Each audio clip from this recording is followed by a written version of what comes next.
Hello everyone. I'm Eduardo Cuoco, the Director of IFOAM Organics Europe, and I'm very happy to welcome you to the 2021 edition of the European Organic Congress.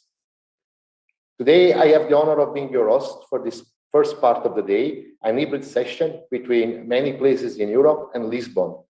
And we will now go together through some opening speeches, as well as together to the first session of the event dedicated to the Common Agricultural Policy. And I was told that today we have more than 1,500 people who have registered for this event, and I'm really looking forward to interact with all of you. And to make this possible, we set up a platform in which you can have different ways to be an active participant of the Congress. So first of all, on the right side of the live stream, under session, you can see a session called chat and one called Slido, as well as the session people in Twitter. So the chat function is to chat between participants. So you can chat with the other people following the Congress, but this function is not to ask questions to the speaker. So just use that to chat with the other participants, because we will not be monitoring the chat function for questions. Instead, Slido is the place where you can ask your questions. So if you click on the session Slido, this has two functions. The first one is a Q&A, where you can ask questions to the speakers. And another one is pools, where you can interact with me, with the speakers, and with the other moderator and facilitator in the next days. You can also see the list of participants and connect to like-minded people and the people you would like to connect with. I would like also to remind you that this Congress is streamed into different languages, English and Portuguese. And if you go to the stage session, you can choose your preferred language. Please make sure to do it now, so that you will be able to follow all the different people arriving on the stage. And if you're experiencing any problem, you can use the chat function to ask your technical issue, and then my colleagues from the organizational team will assist you. This will be my housekeeping introduction for today, and I would like now to start having the first guest on stage. The first guest of today is Jan Plagge, the president of IFOAM Organics Europe. So I ask the direction to bring Jan on the screen. Hi, Jan. Hello, Eduardo. Hey, Jan, how are you? You ready for this exciting Congress? I'm ready for this Congress, be sure. But I'm a bit jealous looking in this nice room where our Portuguese friends are gathering together in this Congress, and it's a bit pity that this is a second European Congress and event where we just meet on a European level in this digital format. But yeah, I'm looking forward on these 3 days. Yes, indeed. It's a pity that we cannot be in Lisbon and enjoy the beautiful weather and the beautiful food of Portugal. And that soon we will show the room in Lisbon also to all the audience, because after Jan, we will connect to the studio in Lisbon. But Jan, I think it's time now to give the floor to you to have an opening speech. So please, the monitor is yours, please. Thank you, Eduardo. Thank you, all colleagues. Especially welcome and thank you to our Portuguese friends who organized together with us this European Organic Congress. Thank you for the presidency, for the chair of the Agri Council. Maria will join later and will hold an opening speech as well. So thank you for all who made it possible together here. And I have some good news at this opening of this European Organic Congress in 2021. We have more than 1,300 participants, registrations from all over Europe and beyond. And I hope already many of them are online. 60 of our Portuguese colleagues can gather physically in Lisbon. So welcome to you as well. And I hope we have success with this hybrid format, and that we can connect the colleagues in Portugal together with all others of us all over Europe and all over the world. Yeah, my colleagues from AGROBIO in Portugal are organizing it. I already mentioned it together with our staff from IFOAM Organics Europe. We have 3 days, we have 6 sessions, and we are available in English and in Portuguese. If you look at the needs for solutions to contribute on our main challenges, the climate change, the climate catastrophe, the erosion of soils, loss of soil fertility, the problems in our water system, water quality, availability of clean drinking water and processed water for agriculture and food production, the problems, the challenges in keeping our biodiversity, the social dimension as well, people in rural areas which have no jobs and no perspective, especially young people in many regions of Europe, and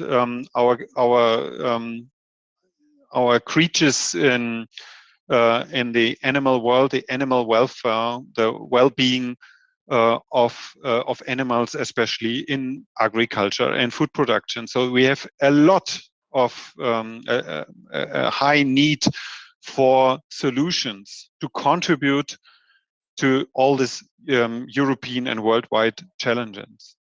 And we don't have much time for many of these problems we face. And when we look on this discussion, a political discussion on a European level, what is discussed for a solution? We observe a lot of new and old, well-known terms which are on the market. We hear about initiatives on carbon farming. We observe a lot of interesting new groups and discussions on regenerative agriculture. Since years, we discuss the concept of agroecology and of fairness, social well-being, animal welfare, etc. You all know that. So there are a lot of answers on the level of terms and concepts. And if we don't have the organic system approach, we would need a Congress to invent a new system which delivers answers and solutions to all these mentioned challenges. But we have it. We have the organic system approach. We have a European innovation and invention, the organic system, which is used and known and further developed worldwide, is a European success story. If we don't have it today, we would have to invent it today. But we don't need it. It's already there. And the European Commission has chosen to use that system, that tool. It has clearly stated that in the Green Deal and in the Farm to Fork, in the biodiversity strategy, and in many other discussions, that in Europe, we want to use the organic systems to face our problems we have and to create solutions and deliver. So we as organic community, we have to take responsibility. We have to take responsibility to deliver, to develop, and to discuss with all other stakeholders, discussing these terms, these concepts, how to deliver more biodiversity and how to give an answer to the climate catastrophe.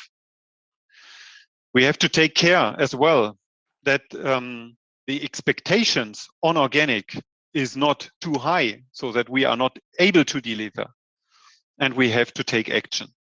And during these 3 days, we want to discuss with you a lot of these challenges. starting with our first panel to give you an insight on the state of play where the political process, the trilogue on the Common Agriculture Policy and the European Green Deal is today, together with the presidency and other stakeholders. So you will get an update where we are, how Europe will spend the highest budget in the common European budget in the next 7 years. And we will discuss and contribute how we can improve it still in the ongoing negotiations. But not only the common agriculture policy is on our agenda. Everywhere in Europe is discussed how we can reach the 25% organic target. So how can we contribute? How can we deliver? And we are gathering in Portugal, not all of us, but we will have a look on the situation in our with our friends in Portugal. How's the current situation? How's the organic development on farming level, processing level, consumption, and how we can contribute to the 25% target. And these examples are very important for us because we are all in different environments and situations and have a common objective, a common goal, what we want to reach. And we can inspire ourselves by exchanging where we are, what we experience, and how we can improve together. In the third sessions, we discuss what I already mentioned, carbon farming, the carbon farming initiative from the European Commission.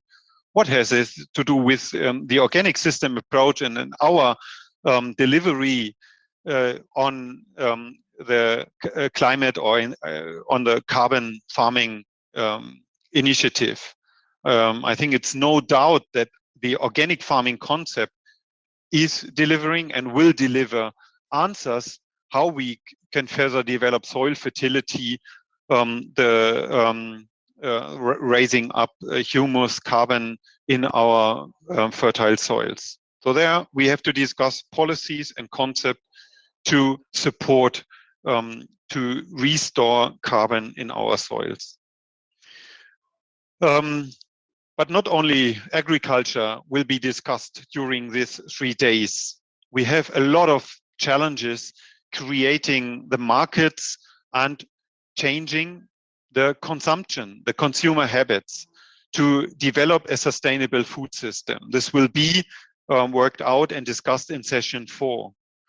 So we don't have just to convert farmers to organic. We have to convert consumers together with processors and retailers. This is our main challenge to reach 25% target. And I'm looking forward to discuss these challenges with all of you. What is never missing when we meet together at BioFach or at this European Congress is a look on our organic legislation system. So the organic regulation, which will come into force beginning of next year. We will give an update for you that we know deeply all about the upcoming new legal frame. And we will try to understand and discuss the impact of this new frame for achieving the 25% organic land and food market target. And last but not least, it's all about us, the humans, the social networks, what we have, where we live, where we are farming, processing in the rural areas all over Europe. And we want to have a long-term outlook, a vision for the rural areas where many European people, citizens live, strongly connected to agriculture. And these regions, that's what we are convinced, play a very crucial role in achieving the Green Deal targets. And what we propose and what is part of the Organic Action Plan is, for example, the biodistricts or the bioregions. There are different terms all over Europe used. So a region which focus together with people, with citizens, with processors, with farmers, with NGOs, with politicians, with the communities, with canteens. So in a very close and direct way, how we can move together and make our region more organic, creating living labs, lighthouse farms, lighthouse projects, value change, and being part of the success story of the new organic action plan. We wish to have together a very good and deep discussions on all that issues, that not only us are aware that we have a system approach and that we have a solution and that we already have a lot of answers to our current challenges in Europe and worldwide, what we discussed. And that we are very active and progressive to communicate, to discuss, and to further develop our system, organic system approach. That we don't spend time, energy, and resources too much to invent all day long new systems or new answers. We don't have the time. And the organic community is inviting everybody in Europe from all parts of the value chain and all citizens to contribute and to make Europe more organic, and that we reach our target of at least 25% organic land and consumption all over Europe by 2030. Thank you very much, and have a very good exchange together with us. And I wish all the participants a great Congress. Thank you very much. Thank you, Jan. Thank you very much for your words and for offering this very good overview of the interesting days in front of us. And it is time now for me to ask the director to connect with our studio in Lisbon and see if Maria do Céu Antunes, which is the Minister of Agriculture for the Portuguese Republic. I would like to see if Maria is there with us. Maria, are you in Lisbon? Are you connected with us? Yeah, Maria, nice to see you. Can you hear me?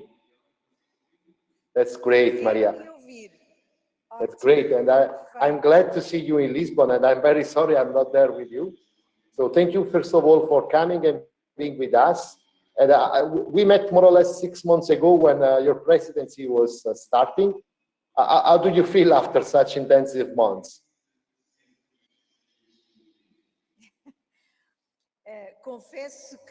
I must confess that I'm a bit tired. Yesterday, we had an informal meeting of ministers, and I can share with all that I managed to sleep 12 hours without having dinner because I was very tired. But I'm particularly happy because of the results that we are achieving. We are moving towards the end. We are reaching the moment when we'll have a final agreement for the reform of the CAP. However, allow me to say that I'm very pleased to be here with you in the studio. I would like to say hello to the Chairperson of the International Federation of Organic Agricultural Movements, Jan Plage. I would also like to welcome Jaime Ferreira, who represents the organic agriculture movement in Portugal. And I would also like to welcome all of you who are here in this room with us, but all those who are following the conference online. Thank you for being present here today. Thank you for taking part in this Congress, in this very important discussion. I would like to begin by thanking those who organized this event, as well as for the kind invitation I received from AGROBIO, the Portuguese Association of Organic Farming, Mr. Jaime Ferreira. And I would like to begin by saying that, considering the contribution that organic farming makes in addressing the challenges that we face, it is obvious that it is urgent to think about, to discuss this mode of production and how can we support and promote this methodology to produce food. As I said, I'm very tired, I'm very pleased, and as I explained, I was tired because we are nearly near the end of the Portuguese presidency. We took on this responsibility on the 1st of January. The presidency will come to an end at the end of June, and Portugal is chairing the Council of Ministers of the presidency at a very important moment in European history. We are at a crossroads. We face many challenges, and the pandemic has added to this. It caused great disruption, and it tested our ability to be resistant and resilient. The pandemic created big, very significant barriers, not only in terms of the way we produce, but also in the way which we reach our consumers. But the pandemic has also underlined other things. It underlined the role and the importance of the farming sector, of the food system, and of the importance of having sustainable food system production. I must say this once again, because I truly believe this. I would like to pay homage to all the men and women who have not stopped working, who carried on working in their farms so that we had food on our plates every day. If we had food every day, if nothing was absent, nothing was lacking in international markets, it is because of the work of these farmers, men and women, and also because of the CAP, which creates the conditions for this sector to be resilient. We understand now better than ever that the role of farmers is essential, but we cannot underestimate the role of the CAP. CAP, as you will recall, was, if not the first, but then one of the first Europe-wide European projects, which involved the solidarity and the support of all citizens. When CAP was first thought about and developed, we were coming out of a terrible war that had created lack of food on people's tables and that had disrupted Europe.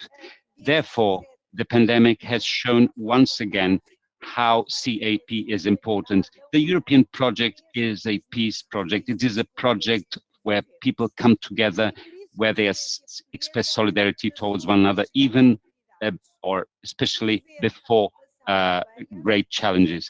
Portuguese presidency has defined 3 priorities. European recovery. We have to find a strong response to the impact of the pandemic, but we have to understand that this recovery has to be leveraged by the ecological, environmental, and digital transitions. On the other hand, we have to implement, to enforce the social pillar of the European Union. This is essential so that we have a transition that is fair and that is more inclusive. And the third priority of the Portuguese presidency is to strengthen the strategic autonomy of Europe, which is a space that is open to the world, but we have to be able to ensure that we are able to respond to crises such as this, and also from a food viewpoint. For agriculture, we have defined 4 priorities. We want to have a more resilient Europe, but a greener Europe, more based on environmental values. And therefore, the first priority has to do with rural development,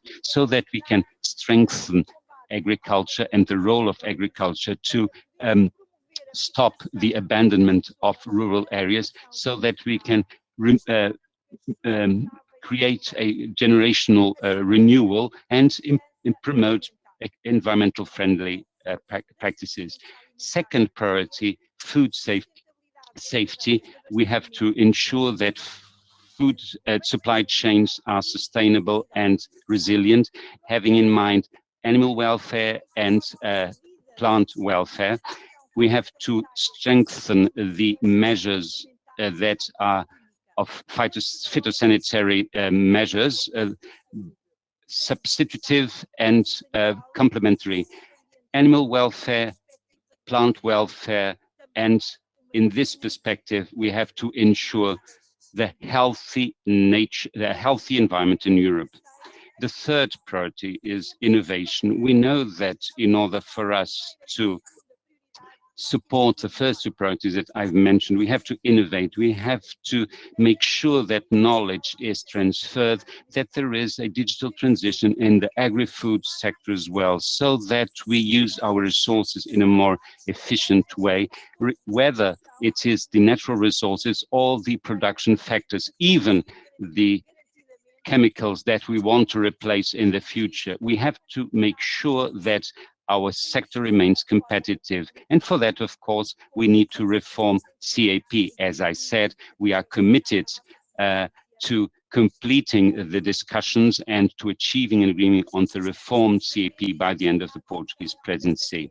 We support the farm to fork strategy, and in that context, we want to promote a transition to a European food system that is fairer, more sustainable, and that is innovative, a system that will provide adequate food at accessible prices for all people in all the circumstances, considering the limits of our planet.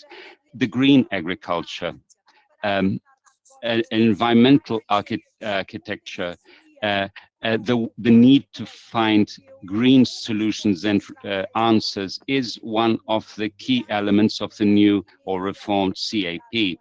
And it becomes more important with the stretch I've been describing. Over the years, CAP has been evolving and it has been subject to several reforms. Increasingly, it has tried to integrate responses to the challenges we face in Europe and worldwide, without losing the focus in food security and the revenue for farmers. We know that revenue for farmers is essential to ensure that farms can exist and that people do not abandon rural regions. The reform of the CAP is crucial, therefore, namely as regards the support to be provided to organic farming, with a view to ensure that farmers have a fair revenue, but that consumers buy their foodstuffs at a fair price, and a system that also strengthens the relationship between the different actors along the supply and value chain. The new CAP is essential for farmers to be able to reach a more sustainable and agriculture, but that they also farm in a more sustainable and greener way, and that we improve the sustainability of rural regions and strengthen our strategic autonomy. The new model for the CAP after 2020 will allow us to combine in a more focused and coordinated way some measures that are of a mandatory nature and measures that are of an optional nature within the two pillars of the CAP. We create a potential for interventions in various domains. In the environment and climate domain, the so-called cross-compliance and the use of multi-annual payments that involve environmental commitments will be essential. The agro-environmental measures will be essential in the reformed CAP, but the ecological regimes and with their own specific financial envelope within direct payments within the first pillar of an annual nature, but of a voluntary measure, but mandatory for each member state, will ensure that we achieve the goals of the reformed CAP. We are committed to completing the negotiations around the reform of the CAP. We want to achieve an agreement at the end of this month and to ensure that the different member states have visibility on the new CAP, and so can conclude their resilience and recovery programs. The reformed CAP will contribute to the ecological or Green Deal, and also to the strategies and action plans defined for biodiversity, as well as the farm to fork strategy. Therefore, the European Union has defined as a goal for 2030 that by then 25% of farming services in Europe should be under organic farming. The plan to support consumers, farmers, and other operators or stakeholders, including national governments and local authorities. The plan has three main aspects. First, support to investment and innovation in sustainable agriculture, a response to the promoting the interest of consumers in products of organic farming, and finally promoting the demand for organic farming products. The goal of 25% is a European goal, but the goals for individual member states have not been defined as yet, and they have to do with the overall legislative process regarding the Green Deal and a negotiation that will begin in the second semester. The actions to be implemented will have to be assessed from the viewpoint of their impact on the farming sector, namely as regards the challenges that food systems face overall. Producing food in adequate quantities with good quality and using resources sustainably. It is also important to ensure that those who intervene in the food chain have adequate living standards, including, of course, farmers. I would even say in the first place to farmers, because if we don't have farmers with decent standards of living, we will not have good, sustainable food systems. As regards the Eurostat figures for 2019, organic farming in European Union was between it was around 13.8 million hectares, and this corresponds to about 8% of farming areas in Europe.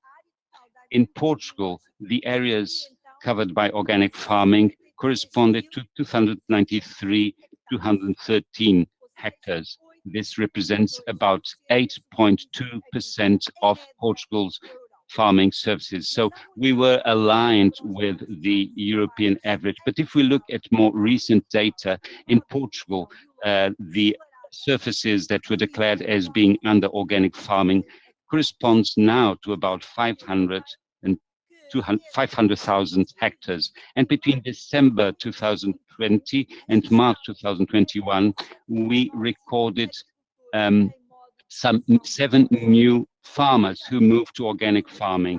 We have thus doubled the number of producers in Portugal. Indeed, the data included in our single submission for past year shows that the area that was that applied for support almost doubles the area already under organic farming. In Portugal, our ministry has been working with a view to expand the areas under organic farming. And we have a national strategy for organic farming that is a strategy for 2017-2027.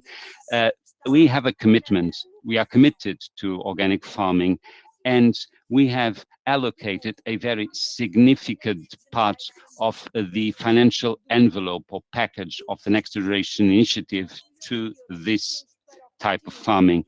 For the amount that was allocated to Portugal, about half of the amount, which is 300,000 million, we were able to allocate that to organic farming. In 2020-2021, we opened a process for applications for farmers who wanted to move to organic farming. Our national strategy for organic farming was defined for a 10-year period. But because organic farming is a very timely issue, a very timely discussion, and because we see a growing adherence of farmers to organic farming, and as we see more people being interested in this mode of farming, we have anticipated the midterm assessment of our strategy for 2021. In parallel, we're also implementing and developing an agenda for innovation 2030, which has a financial envelope of 93 million euros that have been that are earmarked for agriculture. As you know, Portugal was the first member state who saw its strategic plan approved. It is an agenda and a program for a decade. It involves the farming sector, citizens, the academic community, and the operators on the ground. We are committed to building the capacity of farmers, and we want them to use more technological tools, because this will lead to a more efficient use of resources and a more environment-friendly type of farming. It is an agenda that covers society, communities, the territory, food chains, value chains. We want to promote greener, more digital, and more sustainable food and production systems. In this context, I would like to underline the initiative Sustainable Territories. This initiative wants to promote a healthier environment for farmers and for citizens. It wants to promote sustainable development. It wants to ensure that there is a more efficient use of natural resources such as water, soil, biodiversity, and it wants to value endogenous resources in the country.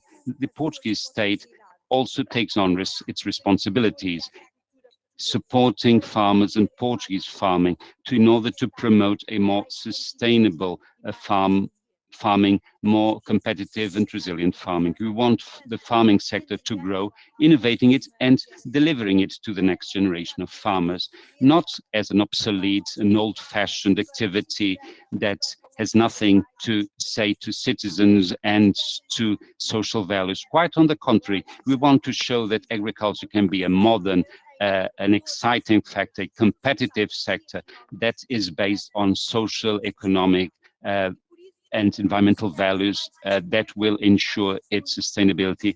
And in doing so, we assure that we will ensure more revenue, more innovation, more future for future farmers. This is the plan that we have for Portugal, but we are aligned with other member states. We are all committed to a new perspective on farming. Sustainable development doesn't have any borders, and that it is therefore a European priority. The strategies adopted in all sectors must have this in mind. Our future, which is an individual future, but also a collective future, depends on this. Organic farming is part of the solution, is part of the response that we will be able to find, because we want to achieve a more balanced situation. Balance, sustainability, and sustainability has always to be linked directly as well as indirectly. It has to be in our subconscious. Sustainability means balance, and that is for balance is so important. As political decision makers, we have to create the right framework so that the digital transition, the climate transition take place, but they have to take place in a fair way with citizens and for citizens. No one must be left behind. You can count on us, and I know that I can count on you, the producers who are already engaged in organic farming, because we have here pioneers who have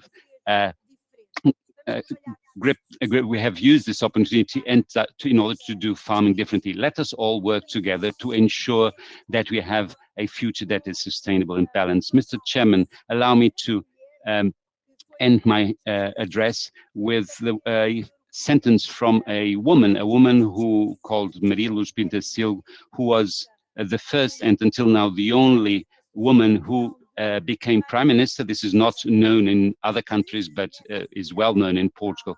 And many years ago, when Maria de Lourdes Pinto Silgo was Prime Minister, women who did not study a lot. Many of them didn't go to school, and in particular, they didn't attend or enroll in engineering courses. But Maria de Lourdes Pinto Silgo became an engineer. She was also a pioneer. She was a chemical engineer, and a lot of what she did in social terms, in political terms, was based on the humanism that she deeply believed in. She was concerned with the sustainable development, and she said, if you want a better future, the future is in our hands and begins today. Thank you.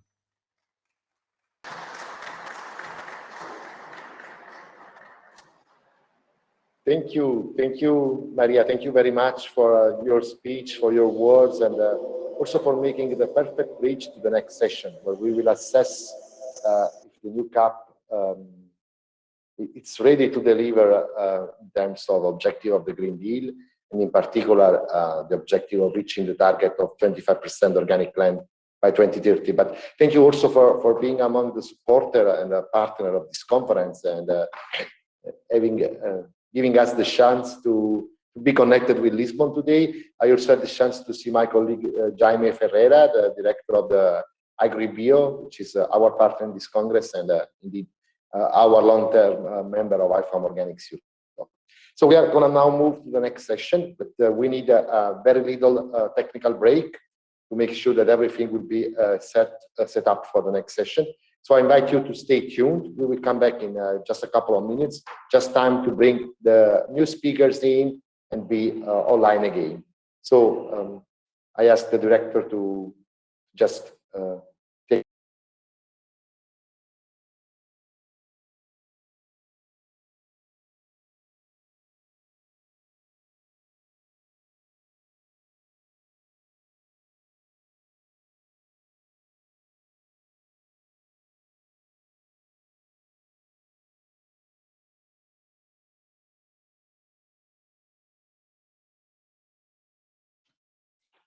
Hello again, welcome back to the European Organic Congress. As I said, just a few minutes to switch from a session to another.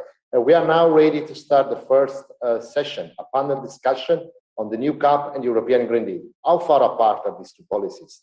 That's what we will discuss together with 5 panelists and with the input of a video contribution from one of the members of the European Parliament. And the objective to discuss together how the CAP will or will not help in reaching the European Green Deal objectives. I would like to remind you about Slido. We had, I already told you something in the introduction. I mean, in the right part of the live stream under session, you can click to Slido, and then in the Q&A, you can start addressing questions to the speakers. But you can also use Slido for a poll. Yeah. And maybe what we can do now together before we start the session is to try it out. And as said, we have got really a lot of registration, 1,300, 1,500. And I don't have the exact number, and I don't have the exact geography of the registration that are with us today. So I would like to use the poll with the first question. The first question would be, where are you connected from? So please, if you can use the poll to give your answer.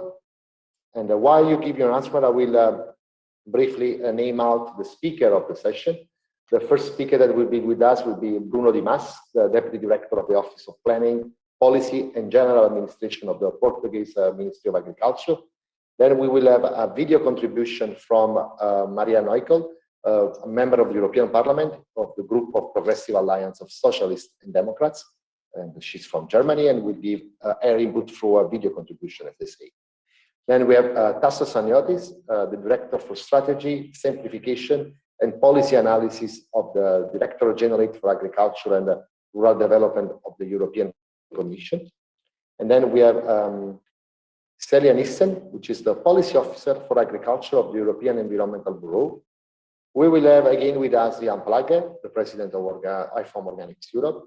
And then we will have Aina Calafat-Rogers, which is a member of the IFOAM Organics Europe Council. She's also working for the Spanish Society for Organic Agriculture. So We have speakers really from all different geographical areas, but also from very different perspective. And we can see where you are connected from. So I will check. Oh, I see there is a good representative from Germany, Belgium, Portugal, indeed. But we have also some extra EU country. We have Sri Lanka, which I heard is working on a new strategy for organic. And then we have someone from Italy. Then we have someone working for organic seeds, or someone from an organic farm. Oh, wow, it's really a lot. Also the United States, someone from the United States is with us, the Netherlands, Finland, and the cloud is getting bigger and bigger. Maybe Bruno can help me in commenting this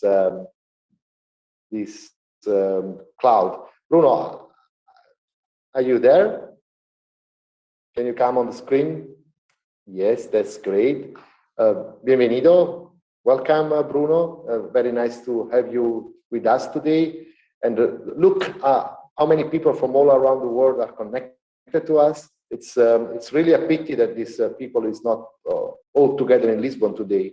So maybe you can tell us how is Lisbon today, so we can get at least the feeling of what we were found there.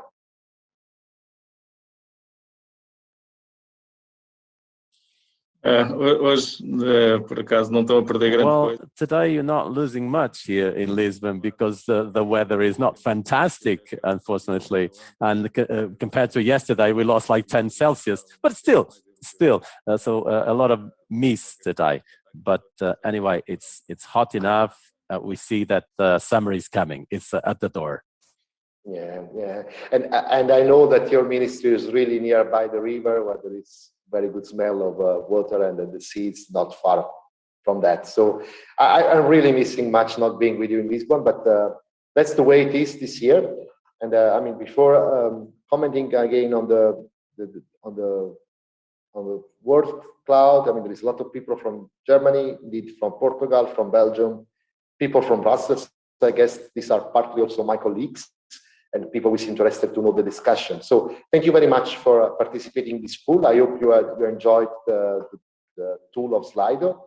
And before I go back to Bruno, I would like to remind you that this conference is streamed in 2 languages, English and Portuguese. So if you go to stages, the stages section in our app, then you can choose your preferred language. But now it's time to start the discussion. And Bruno, I invited you on screen because actually the first question is for you, to follow up a bit what was also said by Maria about the work that the presidency is doing. And she stated once again that you aim to finish the discussion by end of this month and get to an agreement. Maybe you can tell us where we are with the discussion. This informal council yesterday, I think, was over. Is there something that you can tell us on how the discussion is developing and what is the state of art? Please, the floor is yours, Bruno. Well, thank you. Well, good morning to you all. Well, the Minister for Agriculture has told you all the information, and I don't have more information on top of what he told you. Well, our expectations is to have a deal by the end of this month, to have a sufficient base to allow us that the CAP can be implemented in 2023, like foreseen, and we don't have more extension of the discussions, discussion has been long. Well, the issues are known. They are linked mainly to preliminary agreements, which is social responsibility, the limits for the ecological element of the CAP, the quantitative values or amounts. So all a series of rules which are associated to this implementation. These are the main issues. But we hope that these differences that still exist will be dealt with and overcome by the end of next week and will allow us to reach a deal so that the new CAP can start being implemented.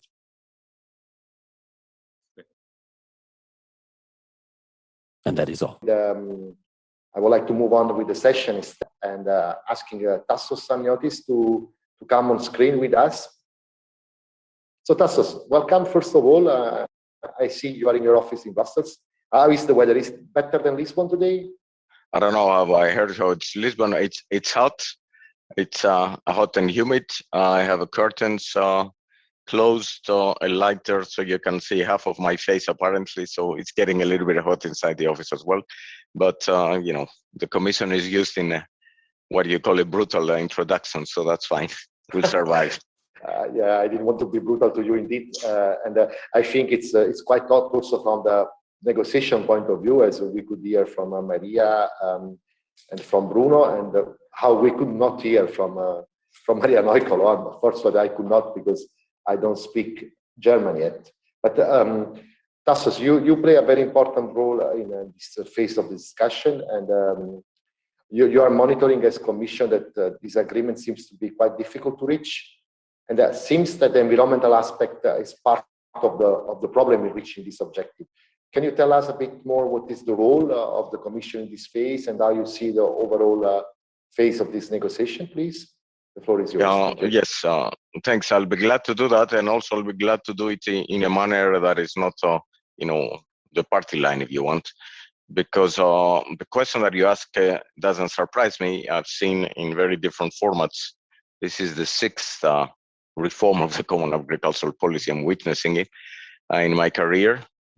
And what I would like to say is everyone is different. So it's not a big surprise that this one was going to be very difficult and complicated. And it's not a big surprise that before we go into what we all expect is going to be the final successful outcome of these negotiations, you have exchanges with some German from my high school years. I could think that this is an exercise, if you want, on three institutions, the good, the bad, and the ugly, but in which order? And then we shift around responsibilities.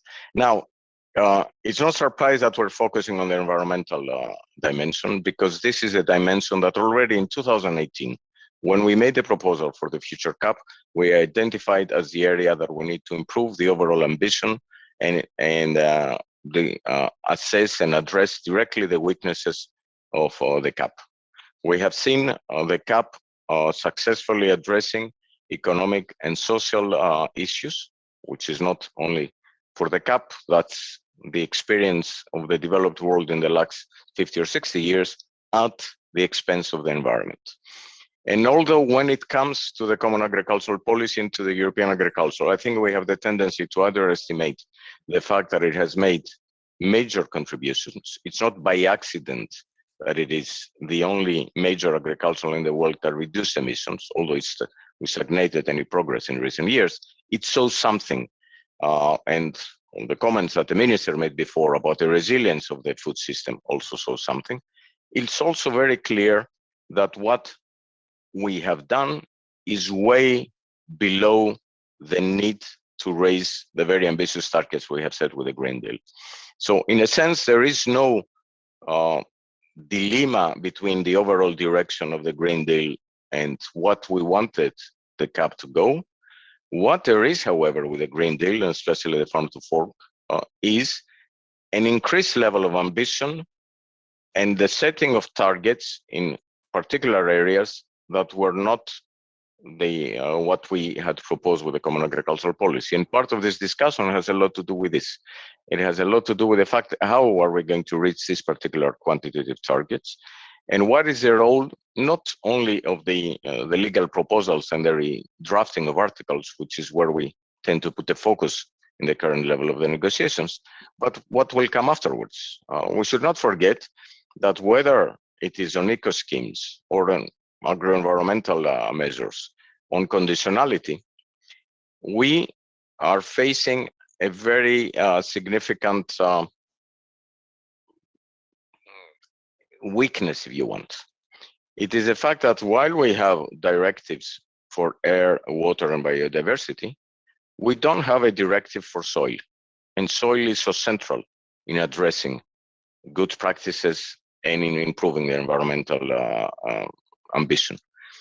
But what we also have is a policy whose leverage is exactly on practices that relate to soil, because that's what the Common Agricultural Policy has, with the bulk of its payments going on area-based payments that are linked to conditionality and to certain practices that have to be respected, and that we have all agreed that this level of ambition that they require has to go up. So this is exactly where it's not a big surprise that we are at this stage of the negotiations. And I think also it's not going to be a big surprise that when we have the final agreement, there are going to be elements in it that were not initially foreseen in the proposal we made. That's part of a process of negotiations between institutions that we have seen in the past and we will see in the future as well. What we need to do is, when we very closely link the final text with the next phase, which is the strategic plans of the member states, this is where the real test about the level of ambition and the implementation of the future CAP will have to be applied. Thank you, Tassos. Thank you very much. And indeed, we will talk about that during this session today. And I would like now to bring in a very different perspective, the perspective from Celia Nissen from the European Environmental Bureau. Hi, Celia, welcome. Nice to see you. Hello, nice to be here. So, Celia, you're also having, let's say, to deal with the hot wave of Brussels, the heat wave that is now in Brussels. Are you there? Yes, I am in Brussels. It's still manageable though. We've been through worse last year, so so far so good. Okay, that sounds good. And Celia, you are part of with the European Environmental Bureau. You are part of a broad coalition of NGO who has a very strong position against this CAP. I mean, you are asking the EU Commission to withdraw this proposal, and I'm wondering if you could tell to the audience why you want to withdraw the proposal, and what should be agreed instead to have this proposal meet the concern of the civil society. Please, I give the floor to you. Yes, thank you. So we have taken this position because, as everyone here I'm sure is aware, the next decade is absolutely crucial for tackling the climate and biodiversity crisis. This is something that scientists have been warning us for a few years now. And agriculture is at the center of these crises. It is the single largest driver of biodiversity loss in Europe, and it's a large contributor of greenhouse gas emissions. It's also a major source of air and water pollution. So we can't reach our 2030 targets on climate, on biodiversity, on zero pollution, if we don't take quick and deep action in how we farm.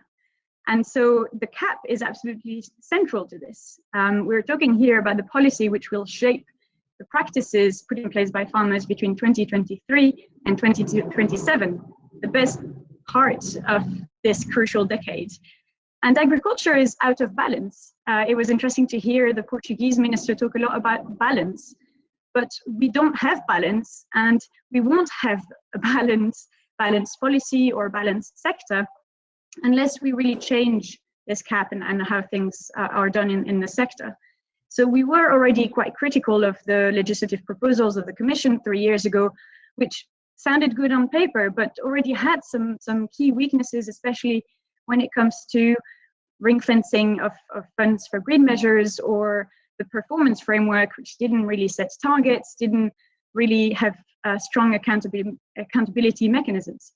And then what we've seen the last few years, and especially last October, is that the co-legislators, the European Parliament and member states, have even further weakened, for the most part, this proposal. The one good side is the ring fencing for eco schemes, which is often brought up, but there is no guarantee that this money will actually deliver real results. What we're seeing now in member states is that there's a really strong push to use eco schemes money to pay for business as usual practices that farmers are already putting in place, or even really small improvements which won't deliver the step change that we need.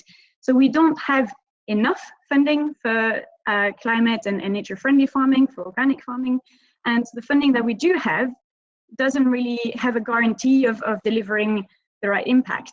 In addition, we're seeing that the rules attached to the subsidies, so the conditionality, have been weakened by the co-legislators.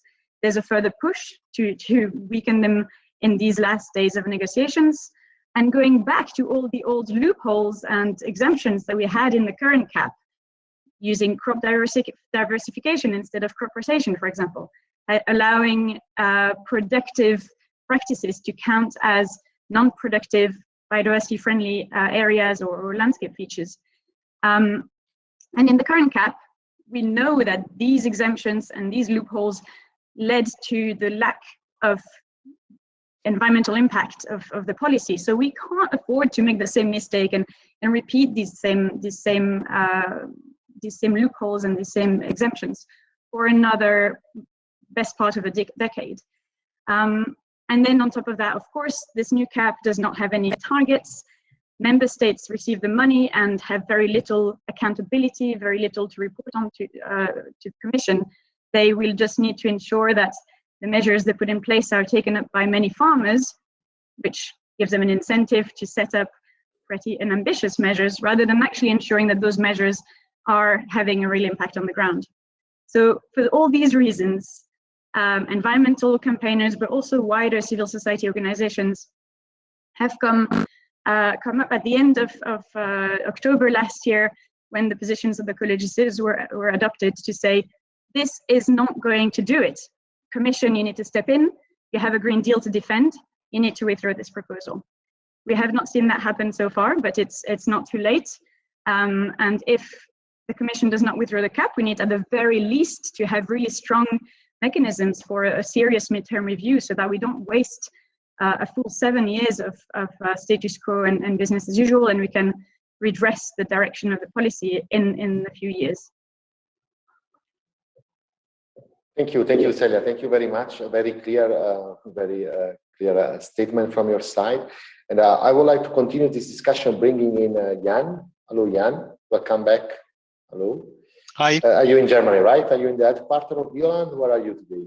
I'm in Augsburg, south of Germany, Bavaria, and it's very hot. I'm at the top of a old building, and it's even hotter than outside. Yeah, and Celia made the point why civil society would like to withdraw the CAP, and I'm wondering if you could help us to understand what is share and understand with you what is the point of view of IFOAM Organics Europe, and what, in your opinion, should be done at national level during the elaboration, for example, of the National Strategic Plan, to have a reform that still is in line with the Green Deal objective. I mean, is there something that we can still do to move this proposal, this CAP negotiation towards something that is useful and better and will help us for the next decade to reach the target of the Green Deal? Please, the floor is yours.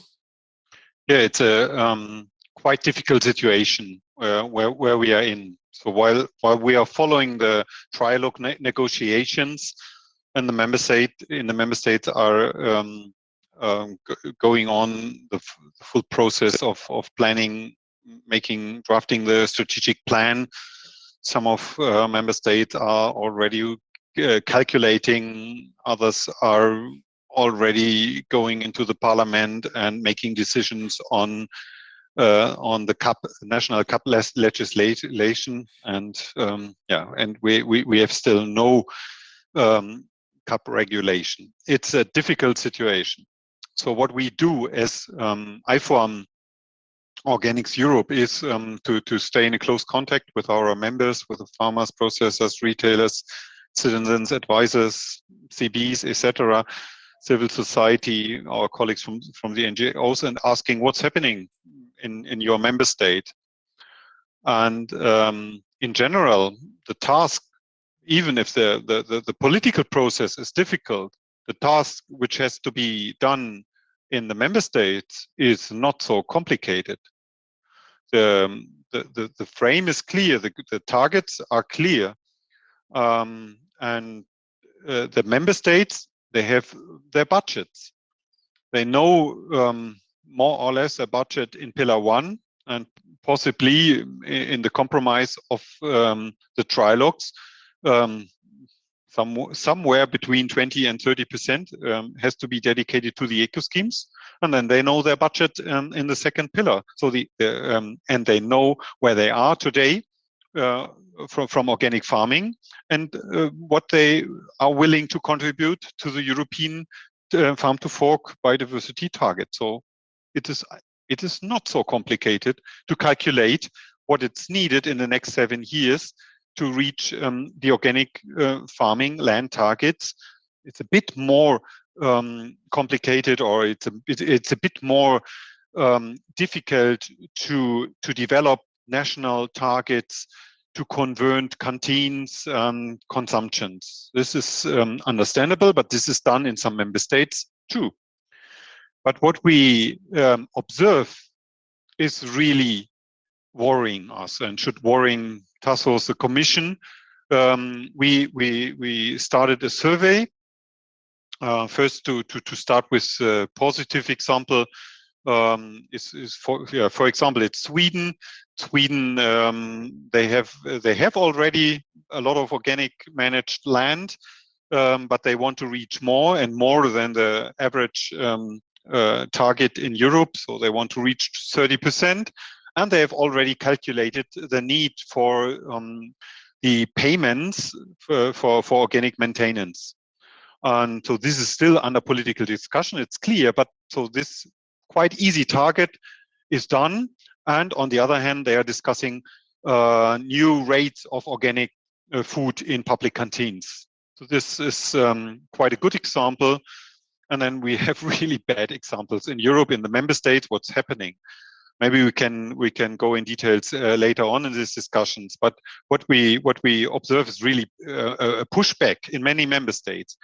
And it's not because stakeholders, especially from agro-industry, from the agro-industrial complex, doesn't want to change the business as usual. They are just defending the business as usual, and we have to discuss, and we have to name it, and we have to discuss it.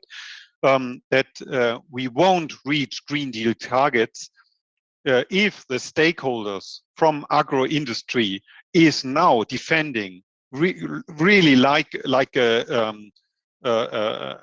war of interest, the status quo. And we have to be aware, we have to discuss, and that is what is happening in a lot of European regions. And organic farming is completely under pressure everywhere in Europe. Not everywhere, but in many member states.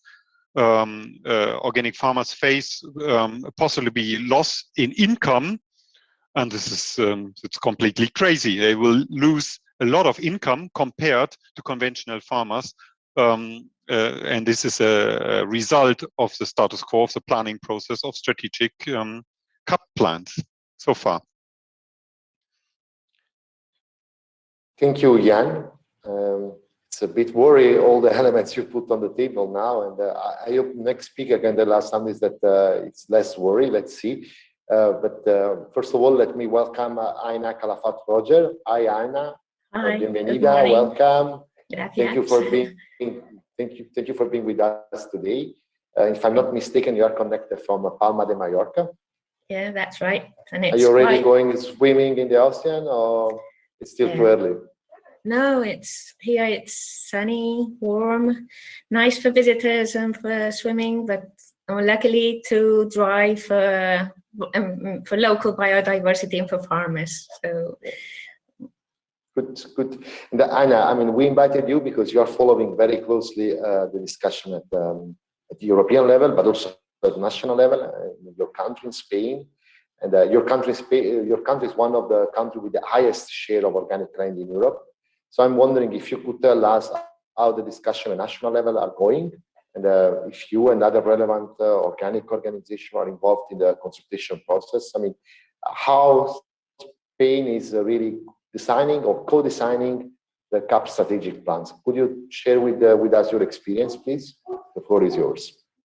Actually, the co-design is not such.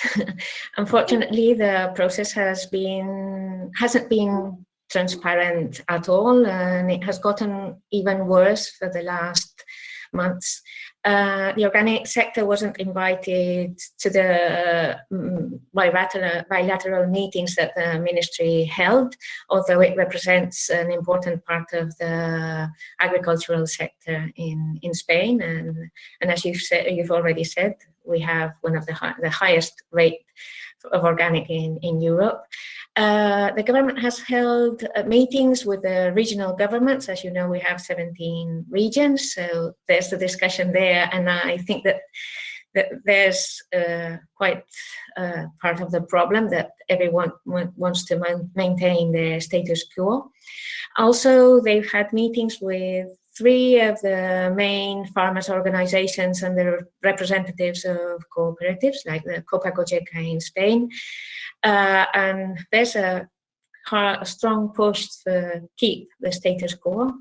And then there was some meetings with the 5 environmental NGOs that are also represented at European level, but not with the rest of the civil society. And the documents for the whole of the process were set for consultation with very short deadlines for making amendments, and for the final definition of eco schemes and for the second pillar final document. The final proposal hasn't even been shared, not a physical document, not even with the regional authorities. So it's all guessing so far, and the proposal is to have the draft by end of September, October. Despite this, the organic sector has tried to be very active and sending proposals to the ministry and amendments. As CI, we've presented amendments to every single document that has been presented and published by the ministry, and this has been we've been able to do it thanks to the collaboration with the Por Otra PAC coalition, and also with tight collaboration with other organic organizations in Spain, like Intereco, Ecovalia, Vidasana, and AGROBIO. This moment we are very concerned because summer is here. July and August are usually administration stop, and we still don't know what the central and regional governments are planning to, or how they are planning to support organic and the transition from conventional to organic. There is not an eco scheme for organic, and also in the second pillar, even some regional governments have said that they are not into supporting organic. They're very more into integrated agriculture, for example. And then, as I mentioned, the eco schemes, then the eco schemes that have been proposed so far, they continue to support the current model of business as usual, as Celia just said, based on intensive productions and with high impact, environmental impacts, such as including the use of herbicides when supporting conservation agriculture and increasing the pressure of our limited water resources by increasing the irrigated surface. Even if you are more efficient in irrigating, if you increase the surface, you are increasing the pressure on the water resources. And as you know, Spain, especially the south of Spain and the islands, are very threatened by climate change and droughts. And then there are some other proposals that just simply support the compliance of horizontal regulations, which I could say that not only from the organic sector, also from the Por Otra PAC, we are very concerned about this, and we've communicated our concern. And finally, we don't see a clear intention towards real convergence. And in Spain, it is really needed because the huge social gap that we have in the Spanish rural areas is what's pushing people out of the rural areas and helping depopulation. Every year for every CAP period, we find out that more big companies, even companies that usually they're not into farming, they just but they get more and more share from the CAP, and we have less farmers. So the management of the soil and the land is concentrated in fewer hands. And I think I've touched all the points I wanted to raise for now. Thank you, Aina, for giving us the possibility to draw even a bigger picture, trying to understand what is happening not only at the EU level, but also in one important member states like Spain. So now, before I start the second round of questions with the speakers, I would like actually to ask a question to the participants. I think the last speech from Aina could be let's say, a good question to ask to all of you. We saw that you are all from many European countries. So my question would be, are you satisfied about your involvement in the national consultation process in the CAP strategic plans? And you can use the pool in Slido. So please go again on Slido, session pool, and then answer to this question. And while the pool is going on, I would like to give you a little bit of information on some study that IFOAM Organics Europe is developing, in particular a study on the Common Agriculture Policy, which will be published by us on the 29th of June, so in less than 2 weeks from now. We basically commissioned a study to an independent researcher and asked him to create country cards for each European country. And in these country cards, we provide an overview of the national target of the organic area, an understanding of the contribution of each member states to the 25% target. And we also estimate the CAP expenditure that are needed to support the growth of organic land towards the 25% target. And these cards outline some key indicators, the current share of organic farming land, the share of the market in the country, the number of operators, and the current expenditure for organic in the Common Agriculture Policy. Then, with the help of researchers, we developed 3 different scenarios in order to estimate how the CAP money have to be used and how much of them needs to be used to reach the 25% target.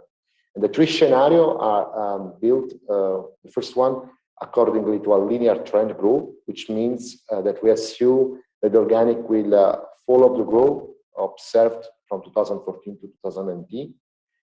Then we have a second scenario, which is a scenario based on national target, which means the target that have been already included in the draft national strategic plan of the different member states, or the one that are still being discussed with or without the organic stakeholder in the different EU 27. And then also a third scenario, a scenario in which we show what we would expect as a fair contribution to the 25% target from each individual member states. I can share with you some results. I can tell you that accordingly to the national targets, so the target that are already included in the national strategic plans, these will only deliver 21% of European agricultural land under organic farming. So more needs to be done in that respect. And we also identify that the current level of payment and for conversion and maintenance under organic farming is not really in line with the ambition. So even if there is a national target, sometimes the expenditure and the amount of money that is being placed to support the reach of the target is not enough. Indeed, in the study, we will provide some recommendation for a fair contribution to reach the 25% organic target, but it's clear that there will be more efforts that are needed in the member states to really achieve and contribute to the Green Deal target. But I'm maybe speaking too much now, maybe better let the words speak and see the results of the pool. I ask the director if he can share with me the result of the pool. Romain, thank you. I will put, so there are not many responses, so you should be more interactive with us, but from the response we have, seems that there is very low low satisfaction about the level of engagement at national level. So 36% of the voters says that it's low, and 30% say it's really, really low. So it's the lowest. Only 5% say that they are satisfied about what is happening in the member states. I mean, the poll will keep running. I see that only a little part of the participants is contributing to that. So I invite all the rest to really interact with us and participate in the polls. But what I would like to do now is to get back on the floor, Tassos. Tassos, hi again. Yeah, thank you. Hi. Yes, I asked for the floor because I think in the interest of focusing the discussion on what is practical and achievable, I would like to suggest that we get out of the shoes that we have and whom we represent, and have a discussion about what is possible and what is not is possible. Because usually when we go in meetings like that, and I don't have any problem assuming the role of the bad or the ugly, whichever you want the commission to be, we have the tendency either of self-congratulation or self-flagellation. And the reality is much more complex. First of all, and coming from what you suggested about the participation of not only of the organic, but of many stakeholders in the preparation of the strategic plans, this is something that we have already seen in the Commission, in the civil dialogue group, and we make very often the point to member states that they need to make sure that in the public consultation that will take place, stakeholder participation should be more important. What could generate this participation is also the focus on what really matters. And here, allow me to come up with a couple of points that are different from what we heard before. First of all, I don't understand honestly this business of the withdrawal of the proposal. Assume we withdraw the proposal. Who is going to make the new proposal? Maybe not the bad guys of DG Agri.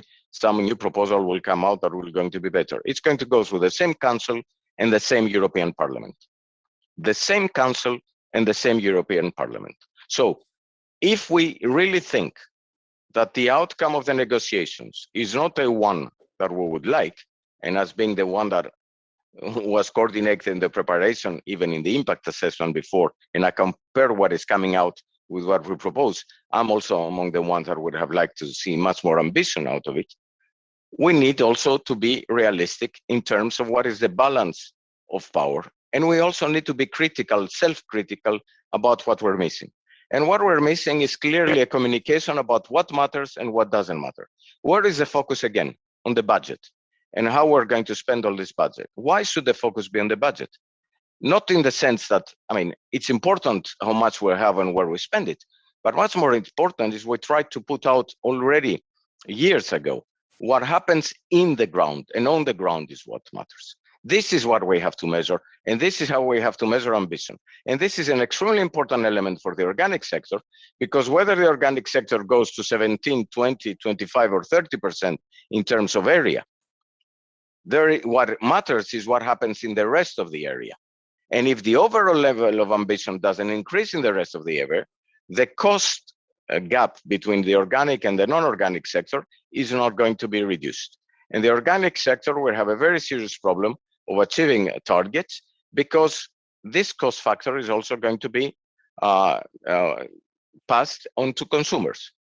And that's one of the reasons why what exactly we measure in terms of the ambition, in terms of practices, is important. Second thing, forget about the status quo, because the status quo doesn't exist. It's not only that it's not sustainable, it doesn't exist on the ground in agriculture, and not only in the European Union, but worldwide. What we see is very significant improvements in innovation when it comes to best practices. And there is no monopoly of these practices. And there cannot be a monopoly of these practices for a very simple reason. The situation in different parts of the EU and the world vary. And it's not only the situation of the concrete soil or agro-environmental environment that differs. It's also management skills. It's also the availability or lack of it of technologies. It's the lack or the presence of farm advisory systems that will help farmers going. So instead of introducing artificial tensions between different practices, we better work on introducing a baseline that will be higher for everybody, and then that would allow to see what are the best practices in which appropriate way are more applicable. And the third point that is often missed, it's not only costs of production do not only matter on the supply side, for where technologies, by the way, provide solutions to all practices, including organic. The organic sector is not a technologically frozen sector. On the contrary, it's full of innovative solutions. But what also matters is what the consumer side, and there the cost is very important and the price is very important. And changes in consumer behavior need to take this into account. And here I would like to bring an example that we brought into the agricultural conference years ago. Copenhagen, as a city, moved into full organic delivery of the school lunches without increasing in cost of production. What lessons can we learn out of it? But what is not possible to transfer in other cities? And what are the gaps that need to be closed in order to be able to demonstrate? So if the debate becomes much more concrete in types of solutions, then without waiting for a magical new proposal, we can work on what we will have available to improve what can be done and also mitigate any potential risks that will be introduced. And that, in my view, is a much more practical way of addressing policy dilemmas. Thank you, Tassos, for your comment. And I would like to say that Copenhagen is not only providing organic food to their citizens for the same cost, but it's also saving 300 euros per citizen per year on health costs for the people eating organic in their canteens. So organic cannot only be given at the same price, but actually is a high return of investment for cities going into organic public procurement. But Tassos, I think in this game, you actually have to play the good guy. I mean, we trust that the Commission will do its best to ensure that the national strategic plans will really be aligned to the ambition of the Green Deal. I'm just wondering if you have all the elements, I mean, if you have all the empowerment to make sure that the Commission can really ensure a right level of commitments from the member states. Is this in place? Is this reform giving you enough room for maneuver once the national strategic plan will be delivered to you? Clearly, we will not have all that we wanted, but we'll have a lot and more than what we have today. In fact, one of the interesting things that is coming out of the negotiations so far is that it seems we're going to get a pretty good handle of indicators, including new type of indicators that would allow us to assess in a concrete way how the strategic plans of the member states compare to the analysis that has happened on the ground. And here is something that has been underestimated in terms of what we have done already. When we put out the recommendations to member states, the analysis behind these recommendations was not really contested, with the exception of some minor cases where we're wrong. And what is very interesting, and this analysis also demonstrates, and it's in what member states have come up with, that they also need to do much more in the environmental front and in climate action. So when it comes to the needs that are out there, these are very clearly defined. And that's why, for me, what we need to do when we go into these recommendations is to avoid the sterile debate where we'll try to address every single member state and every region in every member state as being equal, because they're not. They're very different in terms of the challenges they will face. So we would have to become much more concrete. And what we have to test is prioritize the biggest challenges they face and be able to measure concretely whether what they propose will increase the overall level of ambition. And then we should be able, and that was mentioned before, to be able to monitor on a continuous basis progress as it is made. And here I think we need to be clear. We're talking about a sector where there is no linear progress. Sometimes it's not the initial speed that matters. What matters is we change the path. and we go in a direction that will make this path irreversible. And then speed, acceleration of progress will come. Thank you, Tassos. And you know that you have our support in doing this job. And actually, what we are trying to do is also to keep you Tassos, but you also your colleagues in DG Agri informed about what is happening on the ground. So for this reason, I would like to switch and bring on the stage Jan Plage again, if the director allows me, because Jan, I would like to ask you if you could share a little bit the results of a survey that IFOAM Organics Europe has been running about the development of the national strategic plan in the different countries. And also, if you have any reaction to the statement made from Tassos before, you are welcome to do that now. Thank you. Yes, thank you. I will do it before I share some insights of our survey with you, which was already asked by the participants. Yeah, Tassos, you said we have to have a view on the 70% or the 75%. So all others which are not converting to organic. It's right and wrong. So we are always looking to the full picture of agriculture and food system. So we want to transfer, and that is why we need a holistic approach which fits to the full diversity of European environments. So in that, you are right. We have to look at that. One part of this holistic approach, what we very much appreciate from the Commission, Farm to Fork strategy, etc., is that you have overall targets and that you have concrete targets how to reach it step by step. That's what you always say. We are not coming from zero, and we are not there where we want to be. We are on our way. But part of this conversion and this transformation is a decision to further develop organic in quantity, quality, and consumption, etc., as just one part. And that's where you are wrong. We have to look very clear with our experience, very practical, very much on earth, where we are and what is happening in the member states, not in the Commission. In the Commission, we have a lot of following wind, but outside in the real world, it is not like maybe like you wish it would be, and there we need a lot of clarity. Otherwise, we are disappointed of the reality in a couple of years when the Commissioner Wojciechowski asked, so what is reached? So he clearly said to us, in 2025 and 2026, we will measure the success of the Farm to Fork strategy, and what we clearly will measure is how much organic farming did we reach in the middle of this way. Now the situation in the member states. I mentioned Sweden.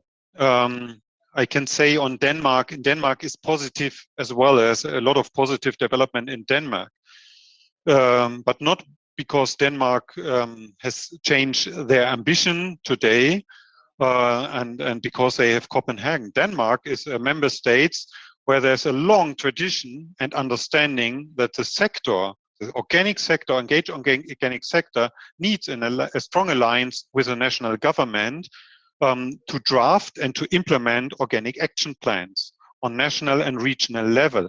This is a success story, and there almost all over Europe we can learn from this success story.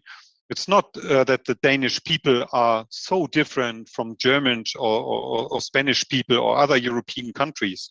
It's because of a good management and a good policy frame, a very engaged organic sector. We have a very engaged organic sector in France as well. But there we face a government which, what I don't believe, can't calculate or which want really to avoid this pathway to more organic in France. That's reality. Their drafts of the organic, of the CAP strategic plan will end with an income loss of 66% of organic farmers. And the full picture of what they draft in the measures of eco schemes, of stopping maintenance payment for organic, and the availability of other measures for organic farmers, so the combination of eco schemes and second pillar environmental measures, brings a huge disadvantage for certified organic farmers compared to other farmers. So what we only can say is that obviously a government like France is making a plan to avoid farmers to convert to organic. So that is part of the reality. And similar, our survey brings similar development in other member states too, like what I said on France. We will publish this if we have the full picture from all member states, or we are still collecting. But our midterm observation now is that obviously the stakeholders who want to keep the status quo, and that is not our just political speech, it is reality in the member states. So there are so strong forces who doesn't want to change and who doesn't want to move in the direction of organic, make so much pressure on the national government to bring disadvantages in the income of organic farmers through the CAP. And that is where, France is a good example. We can discuss. There's no time for more examples, but we will publish this and we will exchange it with you, with the Commission, and we hope that in this discussion process, member states like France and like others will still change their plans. Thank you, Jan. Thank you very much for your intervention. And now I would like to try to move the discussion more towards the 25% target. We need to reach that. There is a commitment. We know that the Commission is behind that. We as organic movement we are behind that. We want all to reach this target, and we will do all our best to do that. And my question, Celia, would be for you now. If you can be on the screen with me for a second. I would like to know, accordingly to you, if we should have an organic target in all the European countries. Should be this the new way of thinking, each country with a strong and clear target for organic farming? Please, the floor is yours, and we will spotlight you now. Yeah, thank you. Yes, I am, and the EEB is absolutely convinced that solutions start with targets. When you want to drive change, you set your objective, and then you put in place the policies, the financing that will get you there. And what the Commission has done with the Green Deal is already set on a political level their direction of travel, their vision. That is a really good start.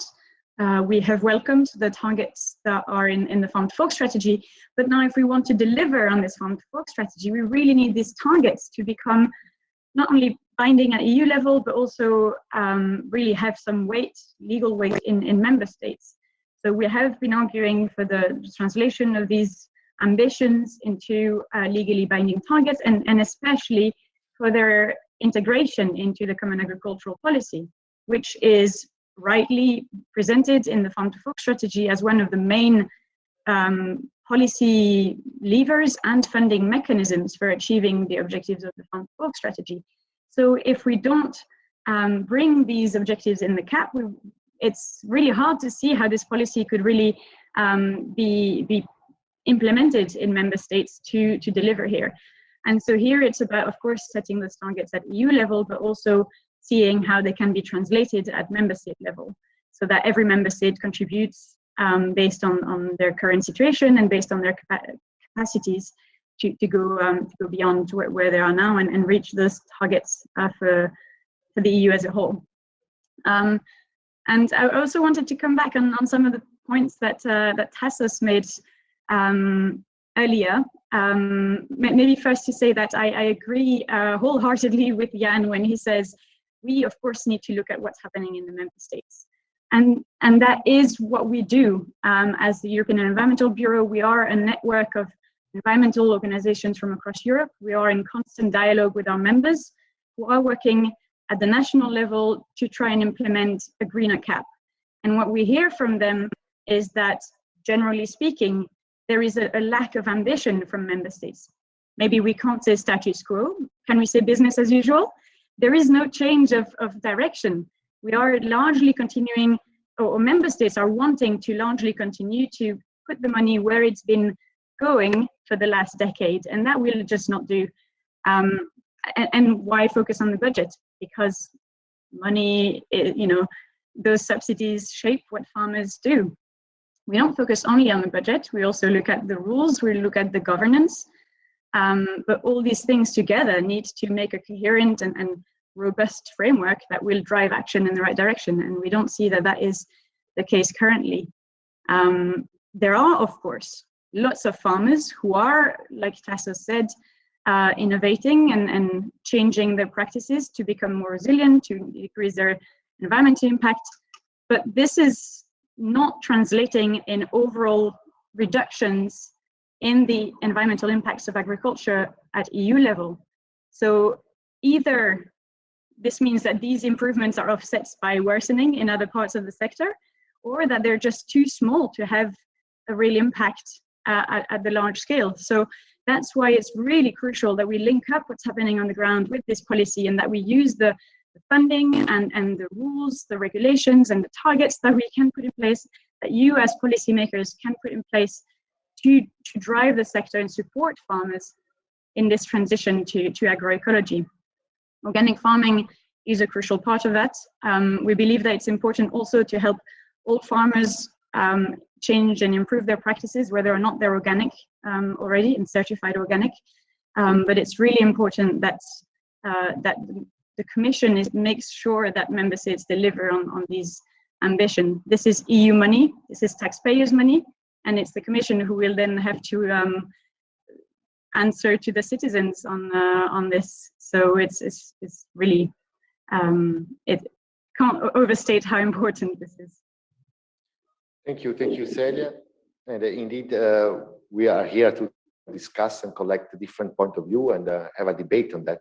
But I would like now to move to Aina, and maybe we will come back to Celia later on with the questions from the audience. Aina, I would like you to help to enlarge a bit the picture, because we are talking about the CAP as one of the main drivers to support the objective of reaching 25% organic land. But maybe we can have something in addition to the CAP who can support this target. Would you like to share with us your opinion on what else, in addition to the CAP, would really help to reach the 25% organic target? Well, yes, and also, but I would like to connect with what has said lately, or in the last discussions. The most heard speech, or the speech I've heard the most lately, was we need to move from sanctioning or penalizing to encouraging. And what's CAP about? It's about encouraging the transition to a safer food system, to a less impact in our food system. So I think that, first of all, the basis would be that the CAP, as a common agricultural policy, not just as a fund provider, should ensure the support to farmers to this transition. And we need funds for both for conversion and for maintenance. And why for maintenance? Because we need to compensate the internalization of costs and the ecosystem services that organic farmers and farmers that do things properly are providing. And this overcost of internalizing costs cannot be just supported by farmers and concerned consumers. It has to be supported by the whole of Europe, starting with the public funds. And all this has to be accompanied by supporting the organization and the structuring of the sector and the internal market. This can be done with CAP funds from the second pillar or leader strategies, but also with other funds. There are several instruments apart from CAP that member states have at the local, regional, or national level, like rural development funds, the funds for the next generation funds for the recovery of the economy. And there are also even strategies like the global citizenships education that helps using the funds to organize stakeholders at local level. And like the organic districts and agroecology approaches have high potential for redesigning and developing local economies based on local organic food networks and getting all the stakeholders involved. So this is the best public-private collaboration that involves all the population of an area. Using green public procurement funds to base green public procurement on supplying food organic products for collected food caterings. This could also help the development of the organic sector. And then, as Mr. Tassos already said, we need complementary strategies to encourage not only the organic sector, the conventional sector to start a transition to less impacting methods and changing the rules, not making the organic farmers responsible for the contamination they are damaged with, but making the ones that are liberating products that can diminish the organic recognition of the organic productions by cross-contamination with GMOs or contamination with pesticides from neighboring plots, that make people take responsibility of what they are putting into the environment. And also we need investment in research. This can be in universities, it can be also even European level. We need research on organic methods, on production means. I think that we have a good example with the Life Seed project, which is EU funded by Horizon 2020, and it's at a European level, but it's having great impacts at national and regional levels. And also we need research on how to monitor and which indicators we need to identify the contribution of how we can make the best from the way we produce. And I think that this is a good opportunity that we have, using the CAP as an excuse or not, to facilitate the progress in governance, and especially to make sure that we eliminate all unfair practices, not only in trade, also in the use of public funds, because we need to diminish this social gap we have. Thank you very much, Aina. Thank you for this broader picture designed around the 25% target, and indeed this is linked to the discussion that we will have about the organic action plan in the coming days. But before before going towards the end of this session, I would like to ask last question to Bruno. Hello, Bruno. Welcome back on the screen, because we are making the example of what is happening in Spain, what is happening in France, and in other countries. And I'm wondering if you would like to share what is happening in Portugal. How are you going to support organic development inside the Common Agricultural Policy with your national strategic plan? Could you share with the audience what Portugal is doing, and being maybe an example for other member states on your progress on that? Please, the floor is yours. Thank you. In Portugal, The strategic plan has a series of measures aimed at promoting organic farming, and there's a continuation of the agro-environmental measures that already existed. There has been some discussion on how to frame these agro-environmental measures, whether there should be a 5-year commitment or more flexible approaches to this, the use of eco schemes. All that is provided in our proposal, as well as a series of other measures aimed at promoting a better management of soil, a better use, more efficient use of resources, which will certainly have a bearing on the environment. It is a rather advanced proposal vis-à-vis what exists presently. Now, as regards the magic number of 25%, I would like to recall the following. There is a so-called Goddard law. Goddard was an economist who wrote an article in the 60s, and he said, when an indicator becomes a political objective, it loses its usefulness as an indicator. So we should be careful when we discuss these magic numbers.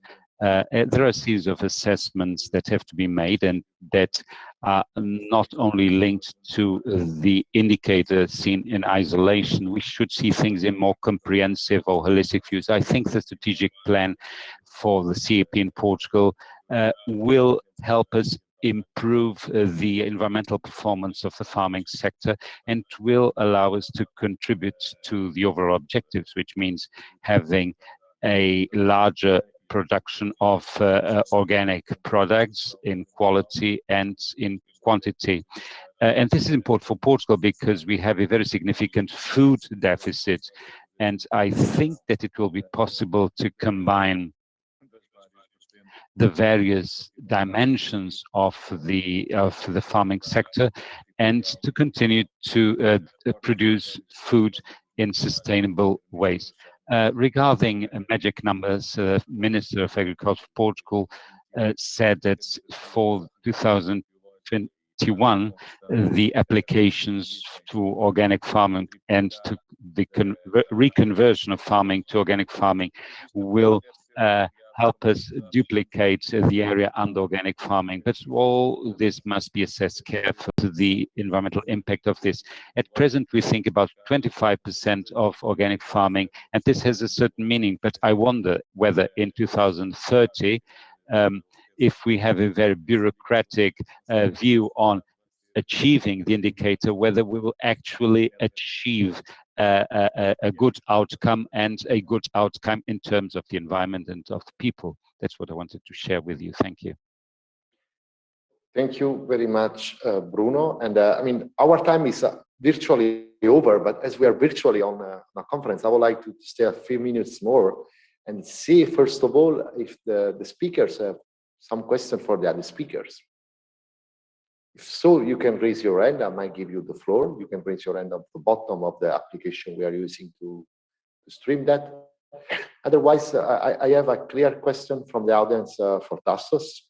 Tassos, I think this question is very much linked to the good and ambitious action plan that you have published in March 2021. And it's about the possibility that the Commission will take steps to ensure that our other member states will develop an organic action plan, and you know how they will do it together with the organic sector. And the follow-up question is whatever the Commission can clarify the plans about having other game changers to be put on the desk, let's say on the table, to support the organic development. And the question in particular refers to the VAT possibility to lower VAT on organic food, which, if I'm not mistaken, was part of the speech of the President of the Commission, von der Leyen, in December 2019. The promise to look into that, and if I recall it properly, in the organic action plan there is an action for a study about that. Would you like to give some information about it, Tassos? Is this something you can help us clarify? On the last point, I mean, there are going to be plenty of things that we will be looking on what member states are doing in their strategic plans, including areas where member states have told us that some of the targets of the Green Deal and the Farm to Fork are not going to be achieved with the money of the Common Agricultural Policy, but with national money. So that's what we're looking at. Second, on the taxation issue, I mean, taxation is a prerogative for member states. So we will look at it, but I'm not in a position right now to say what exactly will happen with that. Where I can say something, and I think it is important to keep in mind because several of you raised the issue, is what are we going to be looking at in terms of making sure that the very ambitious action plan for the organic sector, which is, by the way, most ambitious and more detailed than any action plan we have in any other sector right now, will be really promoted. And here is where the linkage of all these specific objectives we have and the overall increase in ambition becomes important. When we look at what member states are doing, for example, in the strategic plans, we will be looking at the nutrient balance in the soil. We will be looking at what they're doing with antibiotics. We will be looking at what they're doing with the pesticides targets. And when we look at these things, directly and indirectly, we would be looking at the link and the impact that these measures have, not only on their overall ambition, but how, in this particular way, they are for the benefit for the organic sector. Because it is obvious that it is in these particular areas that one could look more specifically on how the overall level of ambition will increase, and that would be to the benefit of all practices, but especially by increasing the overall level of ambition, we provide also some side benefits to the organic sector, which whichever way and whatever type of agreement we're going to have, hopefully by the end of this month, in my view, is going to be in better shape than what it is right now, but probably not in the actual shape that you would have liked it to be based on your ambitions. Thank you, Tassos. And tell me one thing, we will reach 25% organic farming by 2030? That I don't know. I know that we're going to come close to it. What I also know, and for me that's what matters, is that the future of the organic sector and the growth of the organic sector is also driven, and is mainly driven by value added. And that's what matters in your sector. The type of money that you generate and that goes to your producers.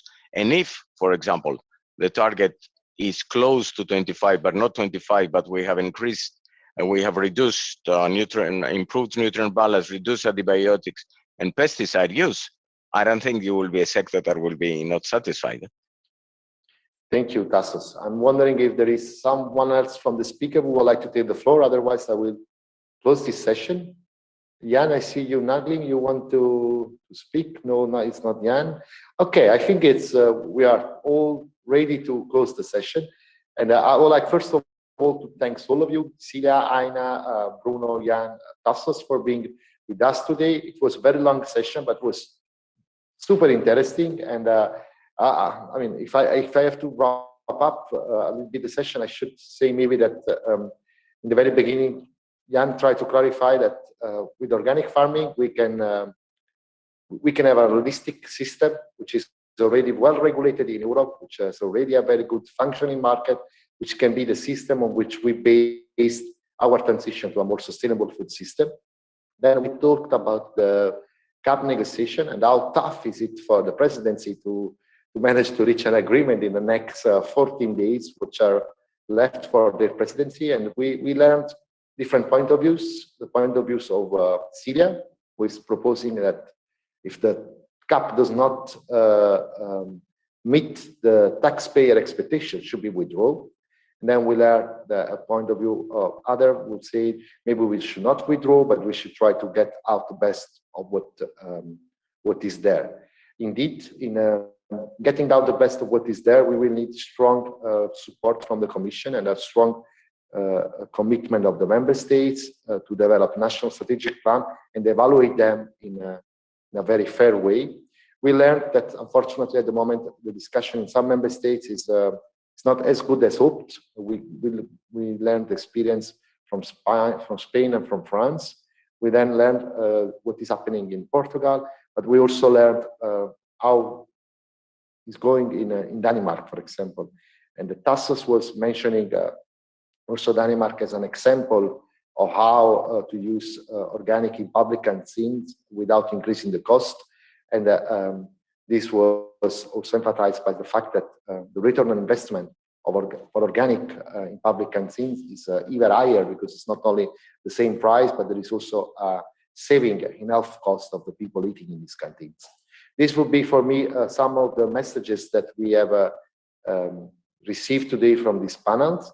I'm still sorry, and I apologize for not being able to show fully the video of Maria Neukel from European Parliament. This will be on our website with subtitle in English and Portuguese in the coming days, so you can come back and check it out.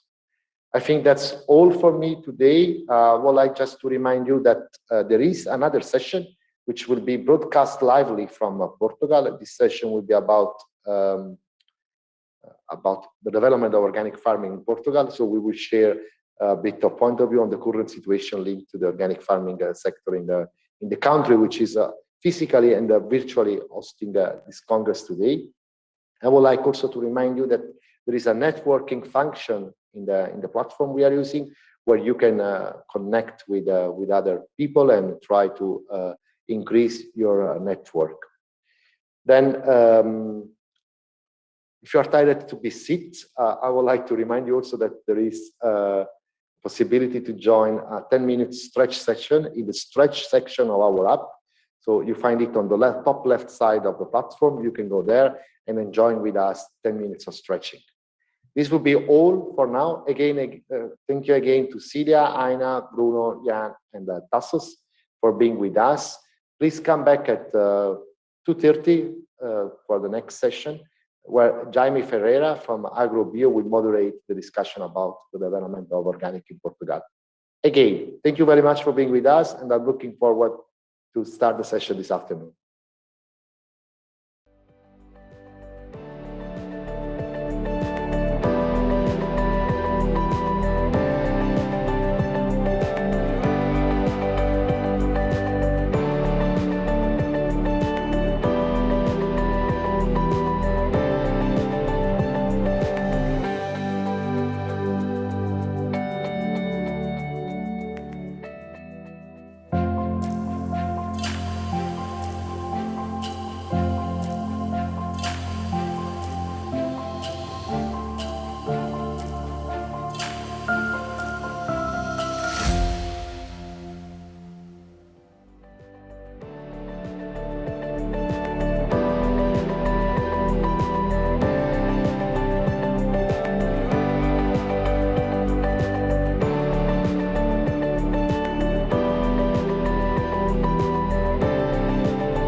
Boa tarde a todos. É com o prazer que estamos Good aqui. afternoon to all. It's with a great pleasure that we welcome you in Lisbon in this European Organic Congress 2021. This afternoon session will be dedicated for the organic farming in Portugal. And I'd like to start with the Engenheiro Gonçalves Legal. He's the General Director for DG and Development, Agri-Development. And he has a master in soil science and water management. So you can start, please.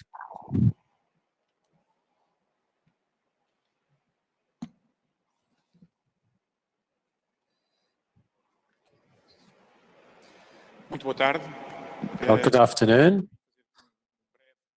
And I'm going to talk to you about the status quo of the organic production in Portugal.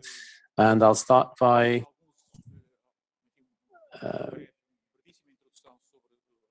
make an introduction about some of the indicators, structural indicators of the Portuguese agriculture, for those who don't know it. 5 agriculture agri-regions, 2 autonomous, and a surface of almost 4 million acres. The number of, unfortunately, the sound is very bad from the floor. At a lot of noise, background noise from the floor. And a small farming where the dimension 0.5 acres is accountable for 73% of all the farming surfaces. In social terms, farmers, there's also a restriction or a limit associated with their age. We're talking about 65 plus years. Well, this is 73% of the 53% of the farmers, and the farmers' education level, which is basic level in 70% of the cases. As for agro or organic production in Portugal, organic farming, there's a rapid overview of what are the numbers since 1994.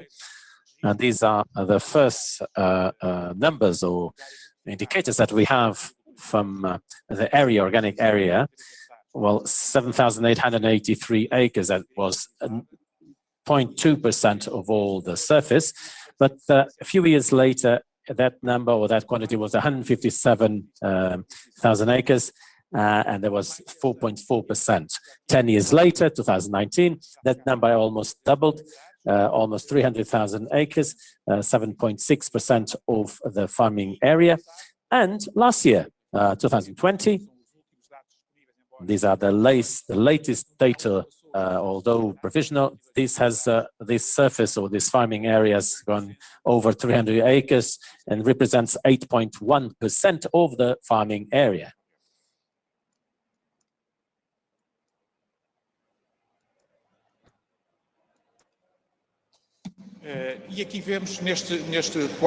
And here we see in this table the gradual growth of agri-farming. It's continuous.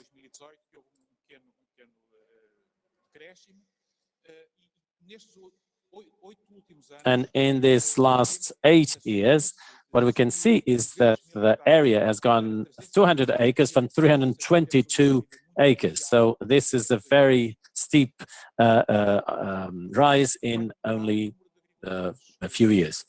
As for the number of farmers on the organic farming, that number has been going on with a number of the area, almost 6,000 farmers presently. The total operators is not limited to the farmers only.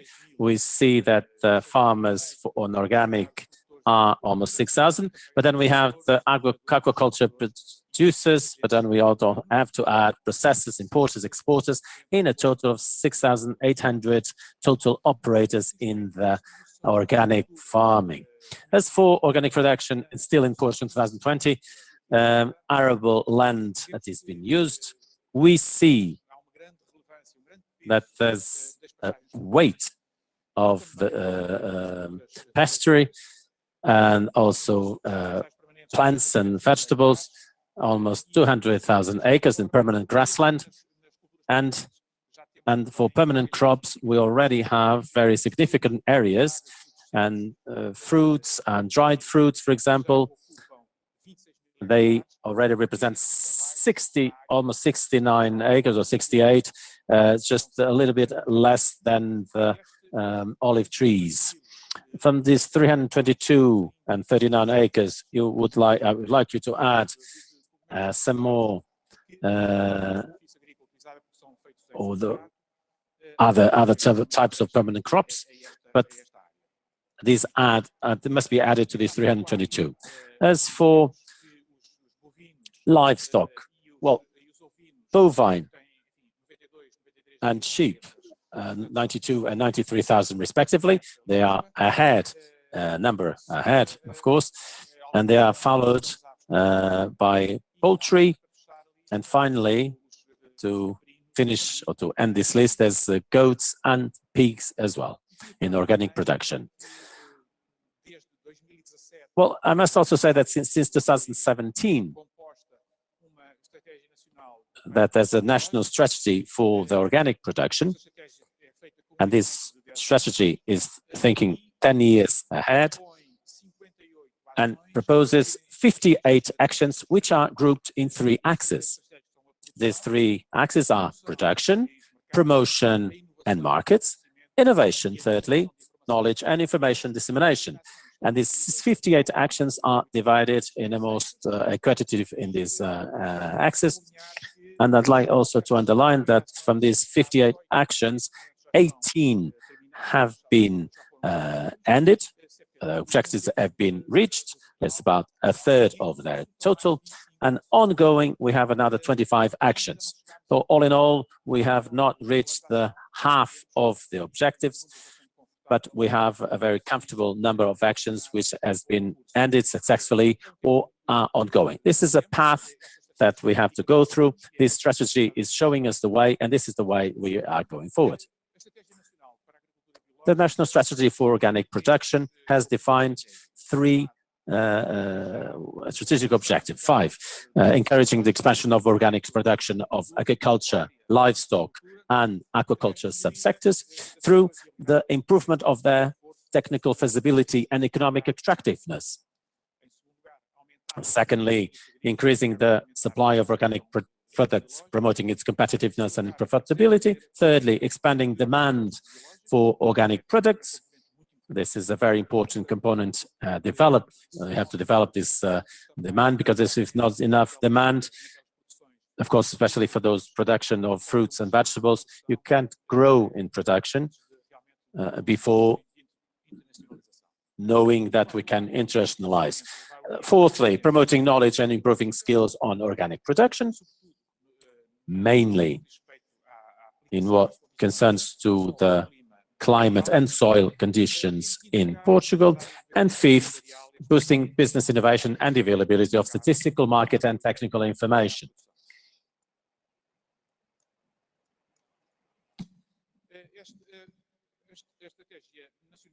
The National Strategy for Organic Production has defined also 10 goals for the next 10 years.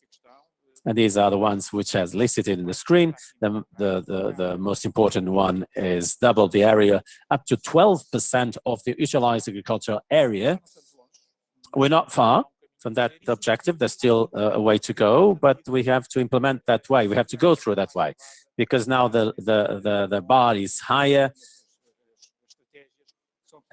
and the strategies have been defined by the European Commission. Secondly, triple the area of fruit and vegetables, legumes, protein crops, etc., to reduce the livestock mainly, and double the livestock and aquaculture production into organic, with particular focus on production of swine, poultry, rabbits, and beekeeping. Double the internal transformation capacity, increase the consumption, triple the availability of national organic products in the market, strengthen the technical capacity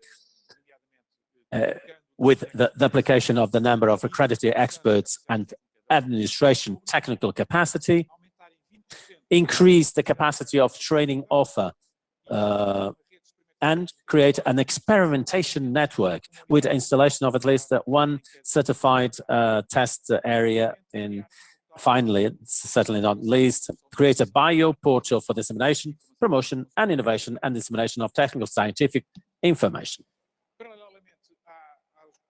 And parallel to the national strategy, we also created a national observatory for organic production.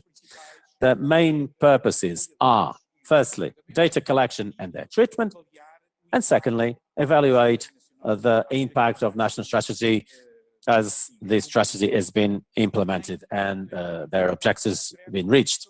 More concretely, these are the 5 main functions or mandate of this National Observatory for Organic Production. Firstly, to study, promote, and apply procedure for the collection and treatment of information on organic production and consumption of organic products. Secondly, promote data collection of prices of national organic farming products and organic farming products in general in local markets from producers, wholesalers, and retailers.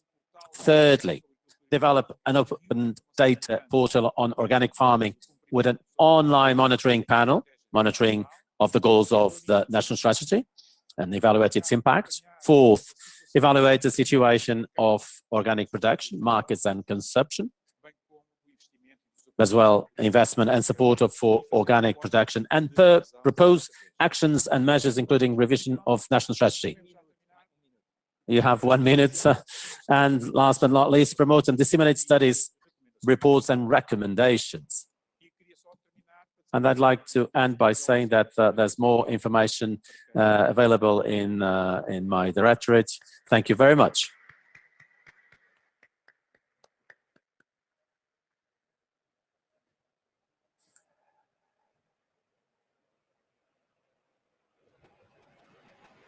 Well, good afternoon to you all. It's up to me to talk to you about the organic farming in Portugal. And for us, organic farming should be for all towards 2030. See if I can. Well, I'm not used to this mask. Well, what I wanted to say is that I'd like to say, well, to talk to you about the organization itself, AGROBIO, which is partner to this event today. AGROBIO is 36 years old now and is responsible to promote and develop organic farming in Portugal. And on top has all a series of objectives, specific objectives, and one of them to bring organic food to all. And this is a project pilot, or pilot project that we will have here with olive groves, for example, that to demonstrate that it is possible to have organic food in our schools, but that needs all background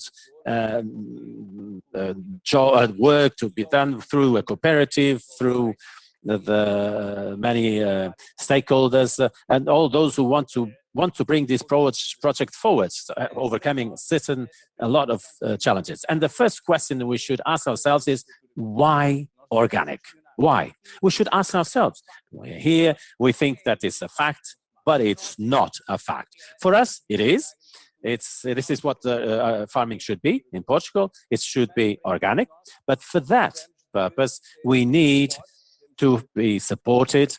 We need policies, public policies, of course. But before that, I'd like to focus on certain issues which are related to health, biodiversity, and climate change, with questions that I will leave to you to answer.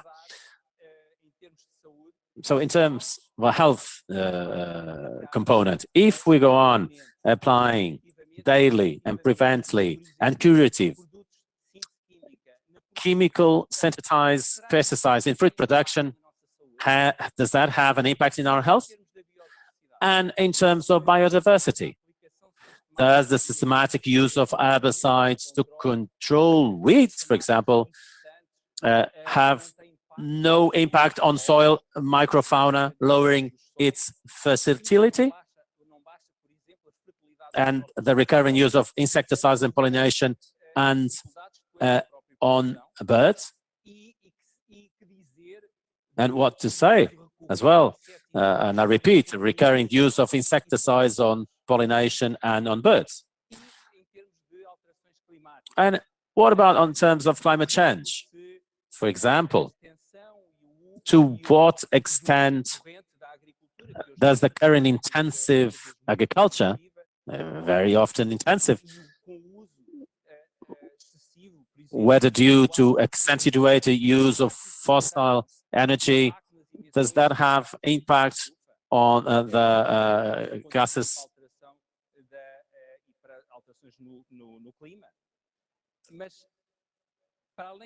But on top of all that, and these issues are all to be answered by you, I would like you to focus, or I'd like to focus on certain facts and which are important for us for organic farming in Portugal. We had the minister talking to us in the morning. She referred to what is expected by the new CAP, by the perspectives for the organic farming in Portugal. The minister, she referred to the numbers, and the Director General as well gave them numbers or data from 2020. But there are more recent data which are not available yet, which tells us that in the first quarter of this year alone, the organic farming area might have gone from 2090 to 500,000 in the first 3 months of the year. The number of farmers, producers probably doubled in the first quarter of this year. This means, for example, that thanks to the right policies and the right support, it is possible to have more organic farming and to reach those 25% in 2030. And I say, yes, it is. We need courage, we need support, we need public policies. But this is today's panorama, the facts. We have the national strategy for organic farming and an action plan. It's the Mr. Director actually referred about the development, and the 33% of this strategy has been accomplished. It's not enough. We need important steps to be given, especially support for conversion, support to innovation, to create these pilot farms, to demonstrate what is farming, organic farming, adapted to the different regions of the country. But we still have problems with the public policies, which are often appropriate. They demotivate those who are in this sector. But we also have a growing market who wants more organic products. And the number of consumers is rising, but we do not have production capacity. We go and buy abroad. Is this what we want? Is this what we want? Not to invest in the national production and go abroad to buy? No. I don't think this is what we want. Certainly in other areas like cereals, we have to import. That's a fact. We do not have a national capacity. But in terms of fruit, vegetables, I think we have land, we have capacity. We still need some information and more skills to be able to do organic farming. But we have the tools. We are capable to supply the demand, the national market, for sure. So we still have a lot to do, and we have to bet on this type of agriculture, of farming. And we have here identified what is needed. More production of vegetables, market, more cereals, rice.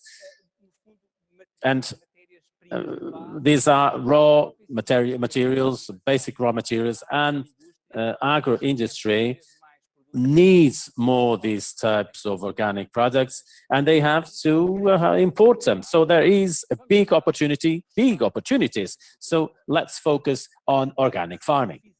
Because if we do not do it, the consumer will not give up. They will want to go on consuming organic. They will go for the imported products.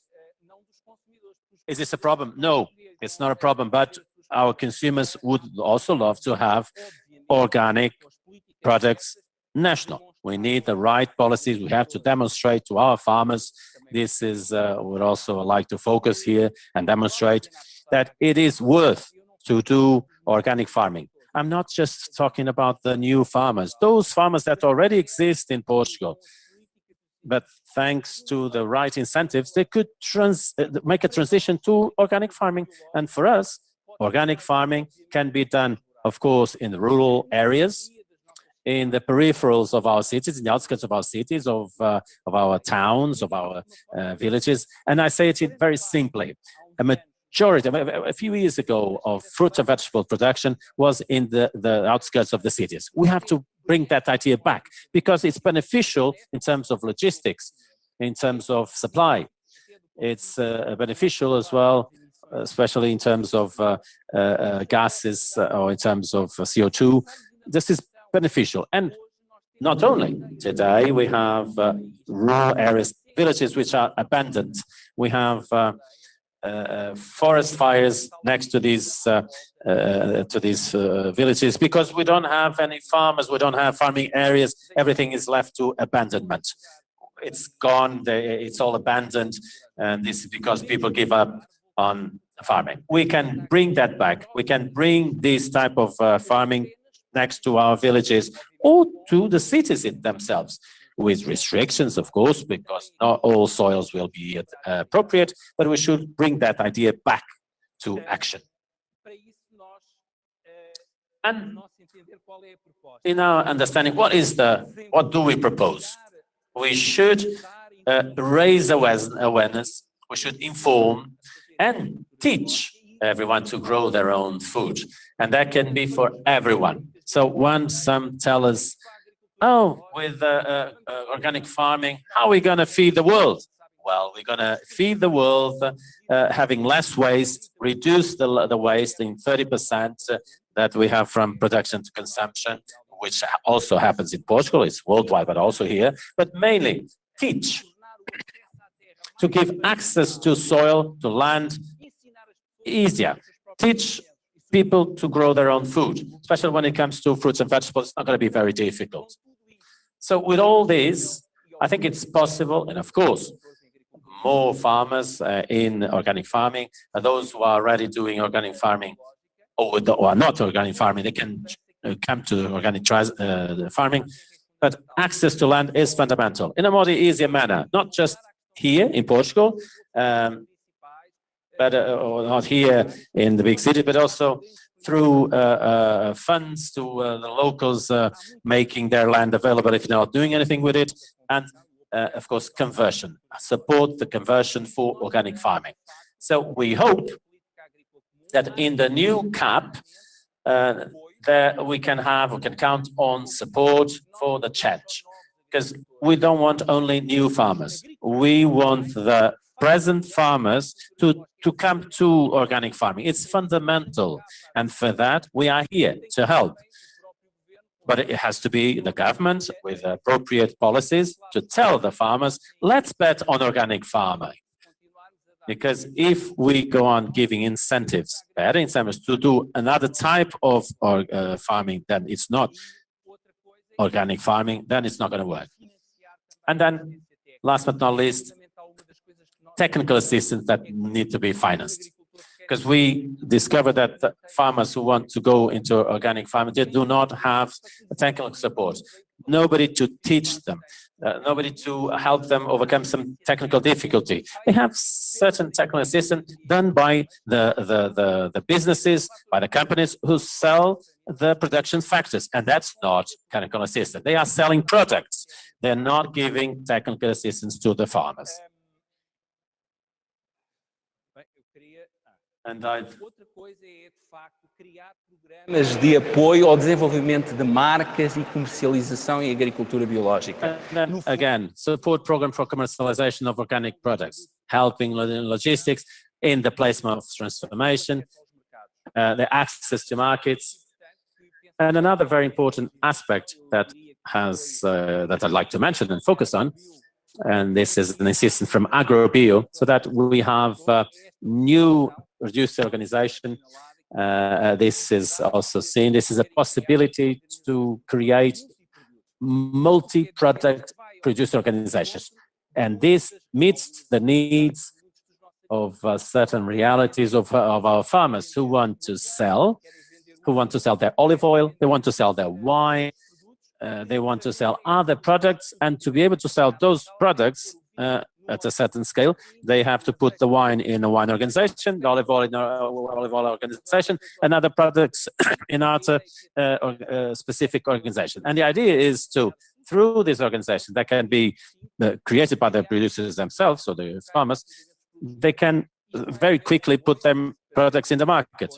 There would be support through a new legislation that will be adopted or will be coming in force in September, October, and that will help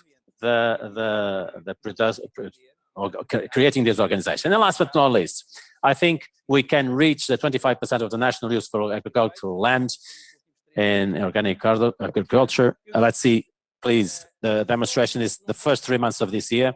We will not be helpful. This will not be happening if the policies are not met, and this is and you need courage from politicians.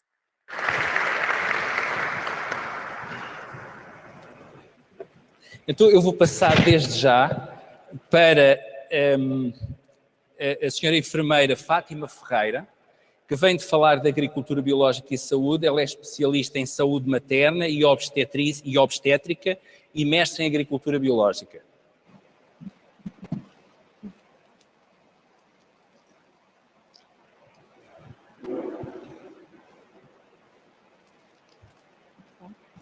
Boa tarde a todos. Começo por agradecer a oportunidade para vir falar sobre agricultura. Thank you for the opportunity to talk to you about agriculture and health. The impact on human health is unquestionable. We have to talk mainly on agriculture. The way we farm has an influence in security and the quality of the foodstuff that is brought to our plate. Human health is interlinked to the health of ecosystems. Healthy soils can produce health products favoring the health of the human being. Farming, agriculture is a sustainable way of growing based in 4 principles: health, ecology, justice, and preventiveness. Thank you.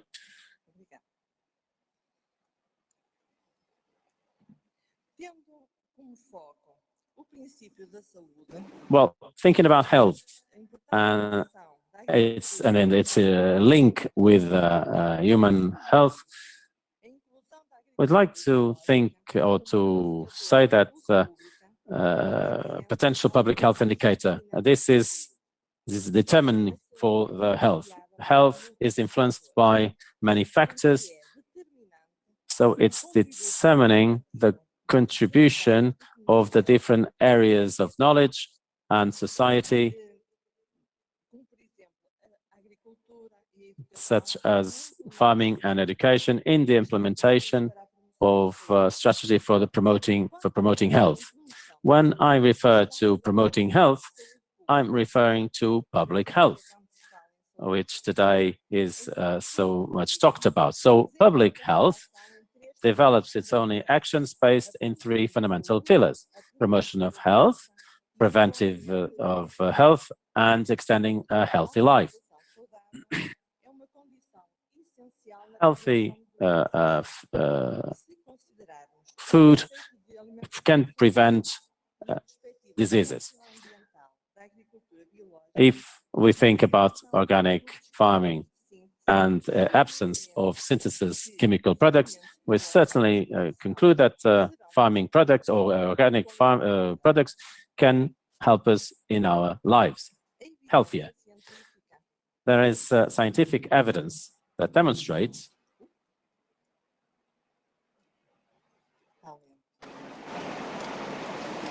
and this is kind of slow, refers that pesticides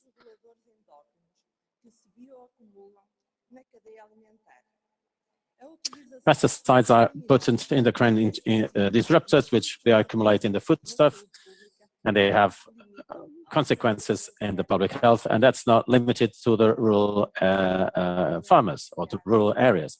They get to the soils, water, animals, and food in general with toxic residues. And all these about the risks of the pesticides for the human health, they refer their relationship or their linkage with certain cancers, ovarian, testicle, infertility, malformation, respiratory problems, Parkinson's disease, depression, but also it's also linked to the prevalence of certain types of diseases like obesity, diabetes, hypothyroidism, attention deficit, autism, and all this is linked to the exposure to endocrine disruptors. And this is concerning because there is a potential to overload the public health system all over the world. And this is a threat for public health in the world. And why? Because there's motility, mobility, social problems, but also the high costs, economic costs related to health or to their treatments. Another very concerning fact is the prevalent use of antibiotics in the animal production, conventional animal production. And the main engine is the resistant, the antibiotics in society. And for all this,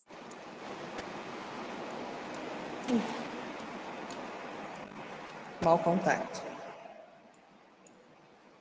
it doesn't seem to be working.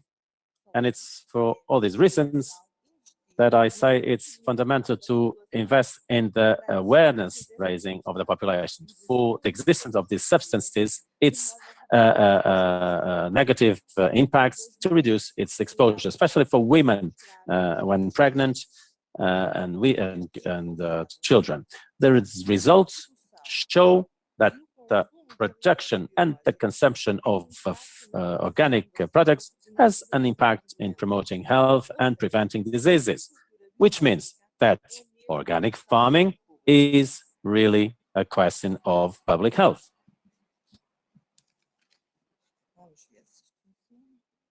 Let me see if this is not working. These are the results of certain researches on online databases, and these link organic farming with public health. Despite of that, we didn't find any study suggesting organic farming as a public health indicator. And that's the reason why that we developed, or that was developed for the first time, a conceptual model that I'd like to show you if this works. And there it is. This model has the objective is to show you the relationship between organic farming and public health, and that saying that organic farming is an indicator for public health as a determinant of health, which means that influence health in a good way. The main figure of this model is representative by Balancer, based at the triangle on Archimedes. The ponton for support is represented for the triangle of sustainability. And the force exerted by the agricultural farming or organic farming can bring us the banner of public health on the right. So investing in organic farming positive influences public health.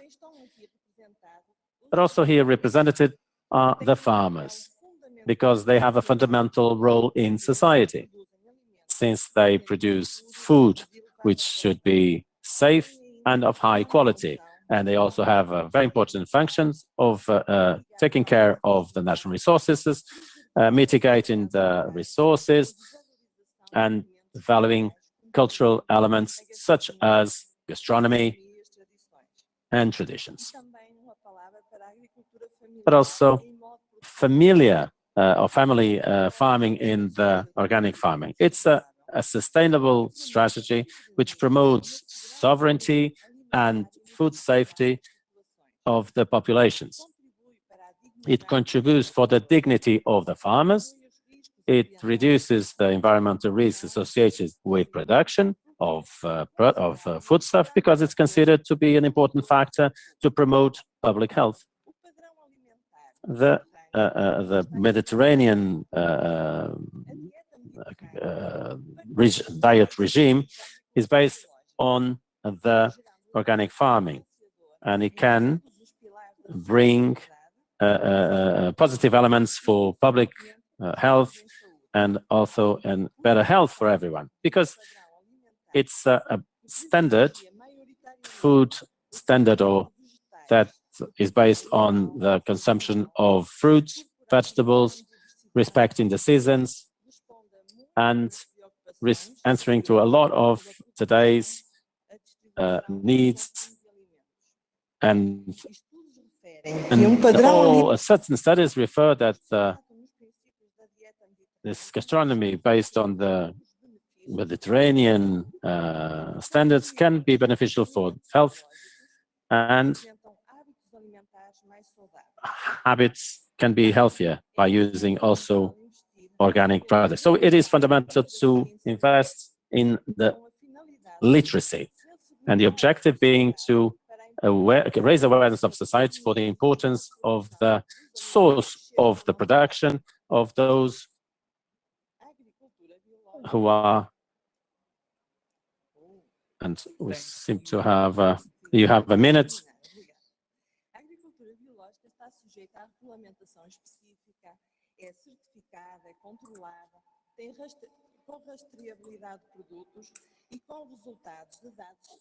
And we have statistic data.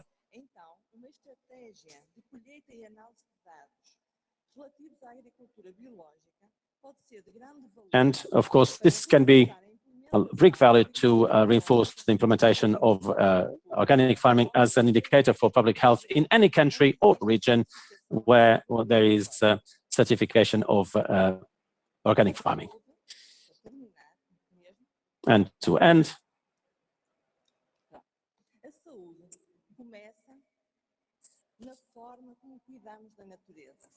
it's the way we care about nature. So we need to gather efforts to guarantee the access to foodstuff which is safe, and this has to be a reality for all, because this is a fundamental right, health. And I end, and I leave you with a challenge. It's an appeal to IFOAM and the World Health Organization, so that together we can think about this mission to show the world that organic farming is a sustainable strategy to promote public health. Thank you for your attention. Thank you.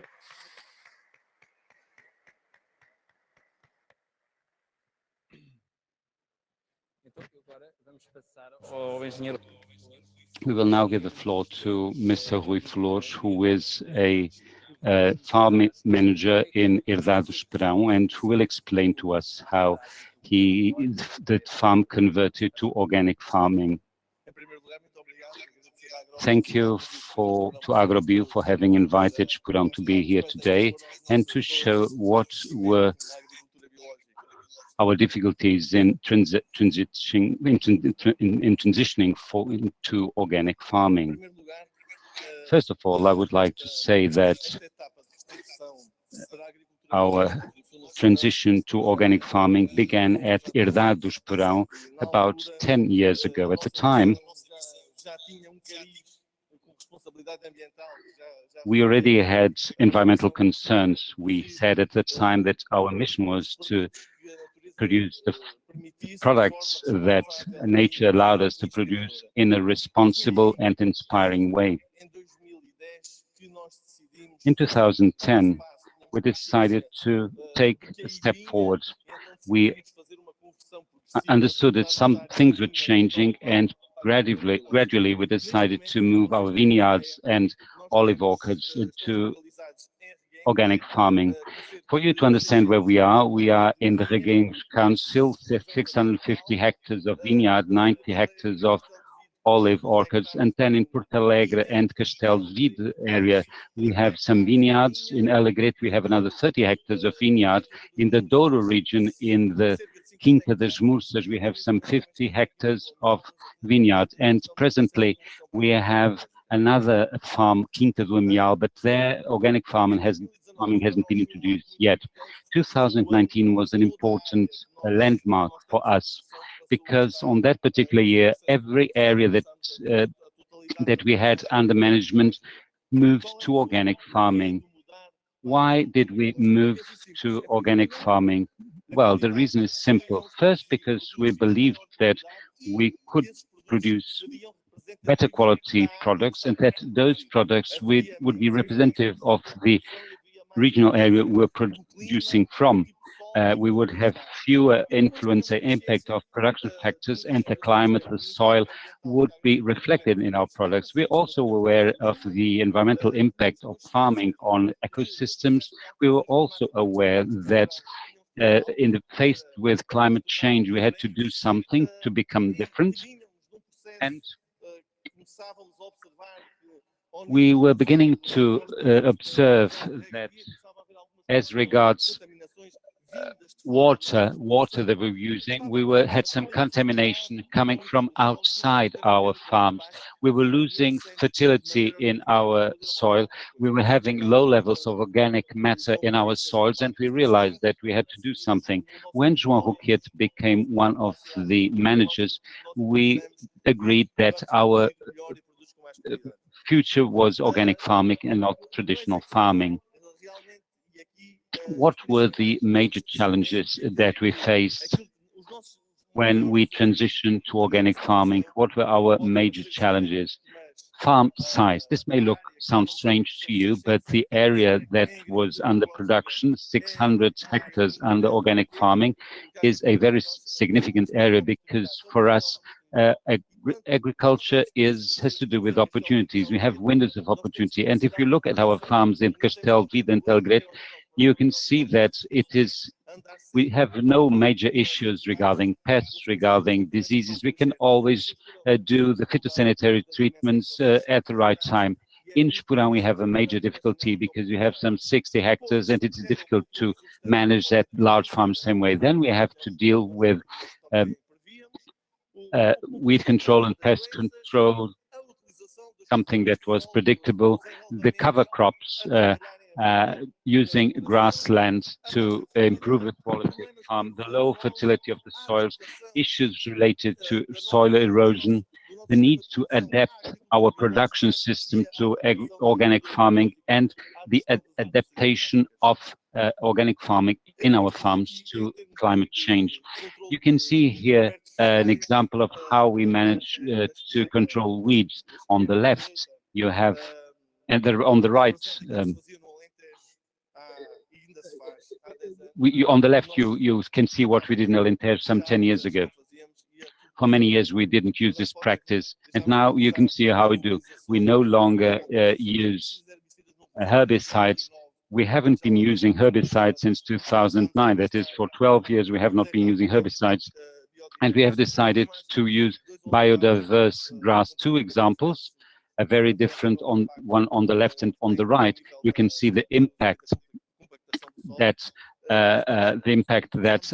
sustainable organic farming has on the erosion of the soil. We decided to control mechanically our orchards rather than using herbicides. We understand that we could take the next step and do cuts rather than do things as we do them now. But because of the size of a farm, it's not possible right now to use more adequate practices. We have used soil coverage as an ally in controlling pests in order to improve the fertility of the soils, and also to deal with erosion and the level of compactness of the soil. Last year, we used autochthonous varieties only to cover other soil. We worked together with the Portuguese Botanical Society. They identified the plant varieties that could be of interest for us to cover our soils, and so we sowed the soil ourselves with autochthonous varieties. The more varied they are, the better, because the longer these coverage remains green, the better for us, because we have fewer pests. The pests confined to the areas where we have sowed these autochthonous plants, and they don't move on to the vineyards. Once what we have planted is, or what we have sowed becomes dry, then the pests will move to agricultural farming. You have two pictures here. This is a picture taken in Esporão, and a picture from one of our neighbor. After 40 millimeters of rain, we carried out some treatment, and then the same treatment did our neighbor. But you can see the impact of the rain on our soil and the soil of our neighbor. As regards organic matter, and since 2001 and 2018, you can see how our soils have evolved. Basically, organic matter in our soil has doubled, and that is very important. The more organic matter we have in the soil, we have more life, we have more nutrients, we have more ability to retain the water. There is a lower need to water our crops, etc. As regards pest control, we felt that we might have some issues and difficulties. During the first few years of organic farming, we were not prepared for all the issues that we face, but we used the sowing of certain areas with autochthonous plants, biotechnical control.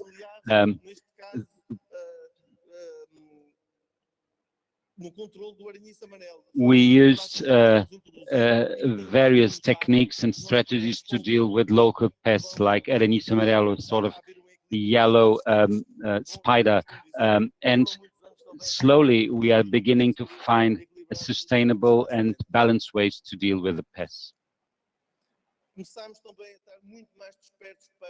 We became more aware to the use of auxiliaries. One of our major concerns was to have areas with plants to protect our crops, areas of drainage. We use different varieties of bushes to protect our crops, orchards, and vineyards. And these bushes are areas where the different organisms remain, and that can then help us combat our pests. I can show you an example here of the bushes that were planted to protect our vineyards. Another important element to consider is that organic farming is also a question of detail. And we carried out a study with Universidade do Porto, Porto University, and we found that some bats species were using our farm to find food, but they did not remain in the farm. Now we have created a series of places for them to live, and the bats are helping us control one of the pests that affects our vineyards. Another important element, and that is to do with the sort of circular management of the whole farming processes. Some 10 years ago, all the waste that resulted from the farming was either burned or destroyed or disposed of. Some of the waste was integrated into our soil. Now we are producing compost of all our waste. You have 1 more minute to make the presentation. And we are now producing our own compost, compost that is then used in our vineyards. Finally, And I think this was the right solution for us. In 2011, we decided to use a series of grape varieties. We have a collection with 188 varieties, and we are able to study them in the context of organic farming and against the backdrop of climate change. So whenever in the future we create new vineyards, we will know exactly which grape varieties are the ones that are better adapted to our ecological circumstances. So we have an experimental field where we use the different varieties and we are studying them. We are getting some very interesting results from that experimental field. Thank you very much. We will now move on to demonstration projects, and we will begin with Inês Ifigênia, an AGROBIO expert. She is an agronomist. I would like to present some projects in which AGROBIO is a partner. The first project is called Refrigerants Naturally. It has 8 partners from 5 different European countries: Belgium, Netherlands, Portugal, Germany, and Spain. Among the partners, we have the B&N German company, AGROBIO, and the Spanish Society of Organic Farming represent the retailers of organic products. Refrigeration sector is represented by the coordinator of the project, Heat and Beef, both German companies, as well as by Dutch companies, VVNK and STEC. And there is a Belgian company that complements these skills and knowledge because it has very expertise in market development. The target groups for this project are the retail sector with small supermarkets up to 1,000 square meters, which includes small organic farming products shops, as well as the RACHP servicing sector. We want to raise awareness for the use of natural refrigerants in heating and cooling equipment, and we want to help them and promote training on climate-friendly alternatives.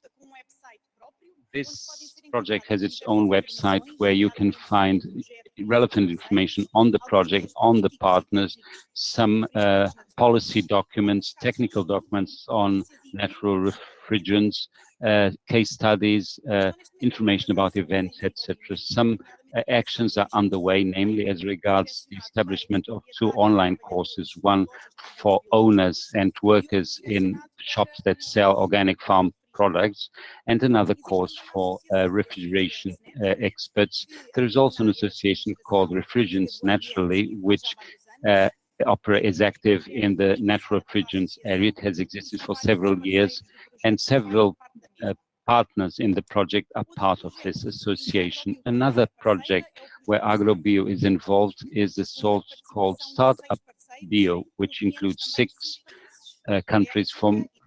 partners from 5 European countries: Belgium, Greece, Italy, Portugal, and Spain. The main goal of this project is to encourage a transition from conventional agriculture to organic farming through specialized training. The target groups are young farmers who may wish to begin their activity as organic farmers, and also existing farmers who intend to convert to organic farming. The partners of this second project include some entities that work on a daily basis in organic farming, such as EcoVale from Spain, AGROBIO, and Cederbio Servizi.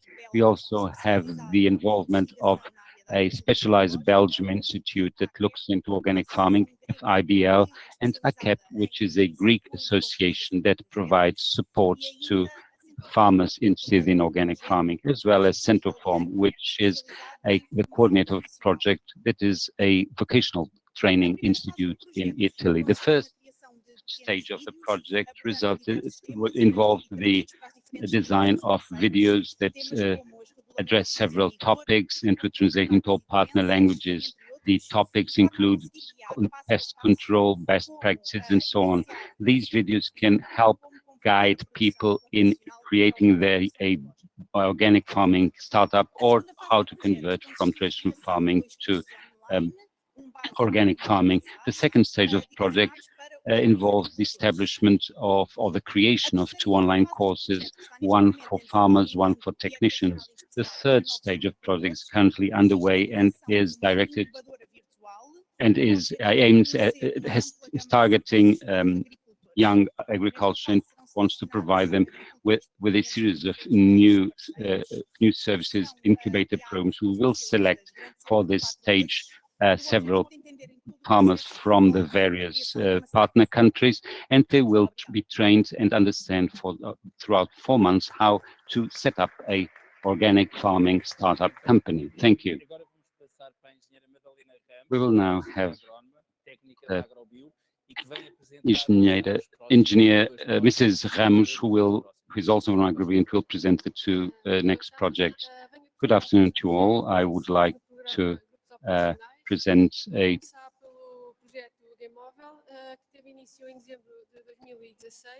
GMOVIL is the project that was launched in 2013.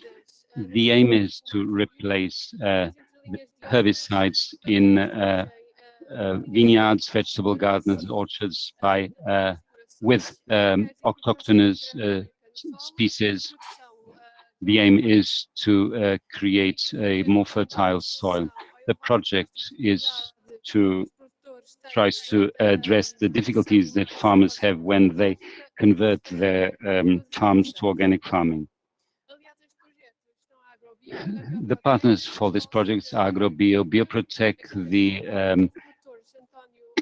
Agrarian Institute of Coimbra, and several farmers indicated on the slide.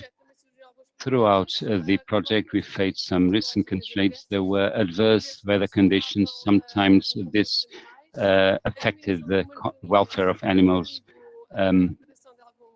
We also had some issues with predators, and also some of the animals that we use to control pests escaped from the farms.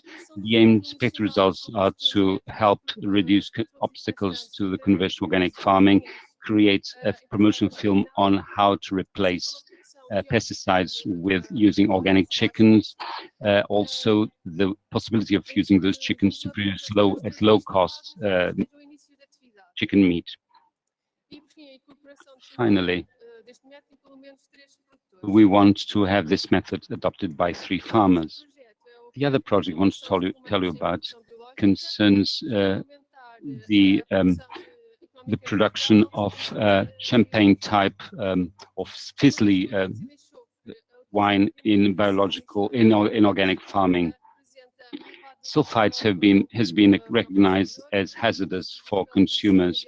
The World Health Organization itself has recognized this. So these sparkling wines produced organically will use exclusively mash without the addition of cane sugar, and with half the dosage of sulfur dioxide authorized by the relevant EU regulation. We also want to optimize and reduce the number of sulfur-based treatments. This project began in November 2016 and was possible because of the involvement of AGROBIO, Bioprotec, the Institute for Agriculture of Coimbra, and the 3 farmers. Throughout this project,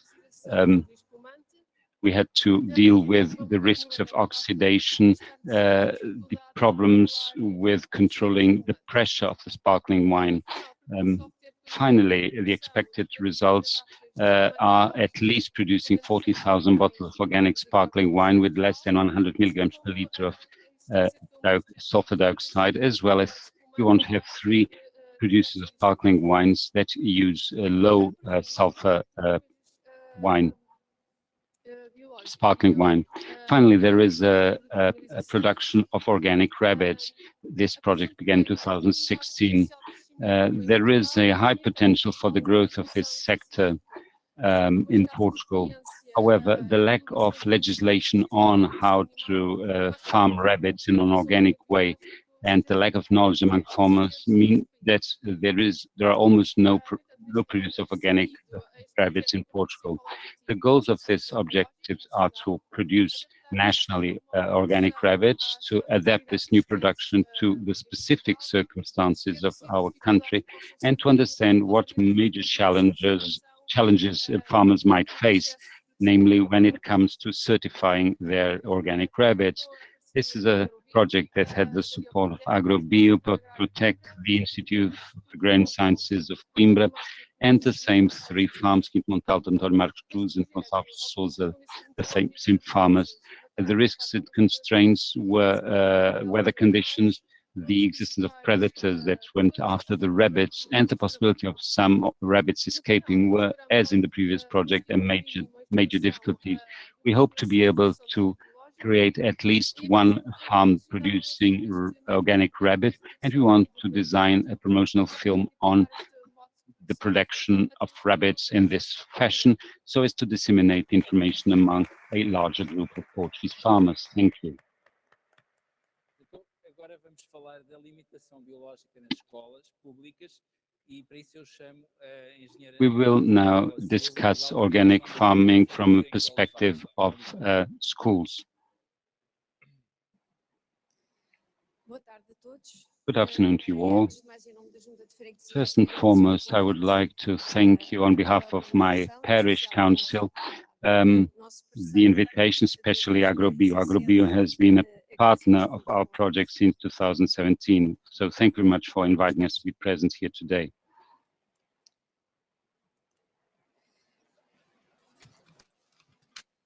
A Junta de Freguesia recebeu esta competência da gestão escolar e a gestão principalmente das...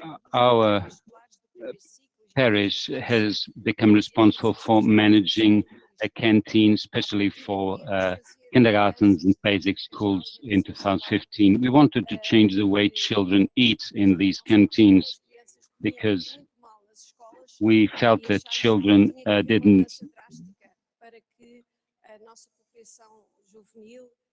we felt that drastic changes were necessary because we were aware that some of the children's best meal throughout the day is the one they eat in school. We changed the context. We stopped having outsourcing. We recruited people to cook for the children, and we organized it ourselves. We bought the food, we recruited people, so we had a very different management. So it became the whole process became a process that was managed by the parish itself and no longer by external contractors. We started introducing organic food in the meals, and after a while, AGROBIO made us a proposal. The proposal, when it was presented to us, was a proposal that that was very interesting, but those who heard about the proposal thought we and AGROBIO were crazy. The proposal from AGROBIO was for the parish to buy food, organic food, for 1,600 children. So having 1,600 children in the parish eating organic food was something that many felt was crazy. It was not an easy process. We had 1 year, we spent 1 year negotiating. We began with salads and soups. I would like to say that at present we already have organic farming as the source for our olive oil, for our meat, for beans. It was not an easy process, but it was very stimulating. So we and AGROBIO together wanted to show that if there is the political willingness, if there is an investment, of course, it is possible to feed children in a healthy way. With the pandemic and with the reduction of number of children in schools, the figures are no longer so relevant, but last year, 52% of the children were eating organically produced food. AGROBIO and AGROBIO's associates had to create a cooperative. They all came together in order to provide us with the amounts of food, of organically grown food that we needed. They all agreed to reduce their prices so that we could buy their products. Everybody was very committed, and I would publicly like to thank all the producers who supported us. I'm sure that these producers could sell them to clients who could pay more, but I know that they decided to reduce their prices to help our parish, because we were launching a pilot project that we hope one day will be extended to other parishes in the country.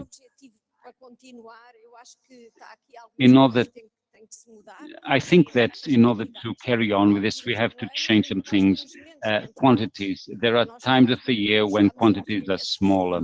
Of course, we have focused on seasonal food. AGROBIO and AGROBIO trained our cooks, because there is a tendency to prepare soup always in the same way. And we know that in different times of the year, the vegetables that are available are different vegetables. So they learned how to cook soup, to make soup based on the products that exist at the time. AGROBIO gave us that support, trained our cooks, explained us how important it is, for example, to use Hokkaido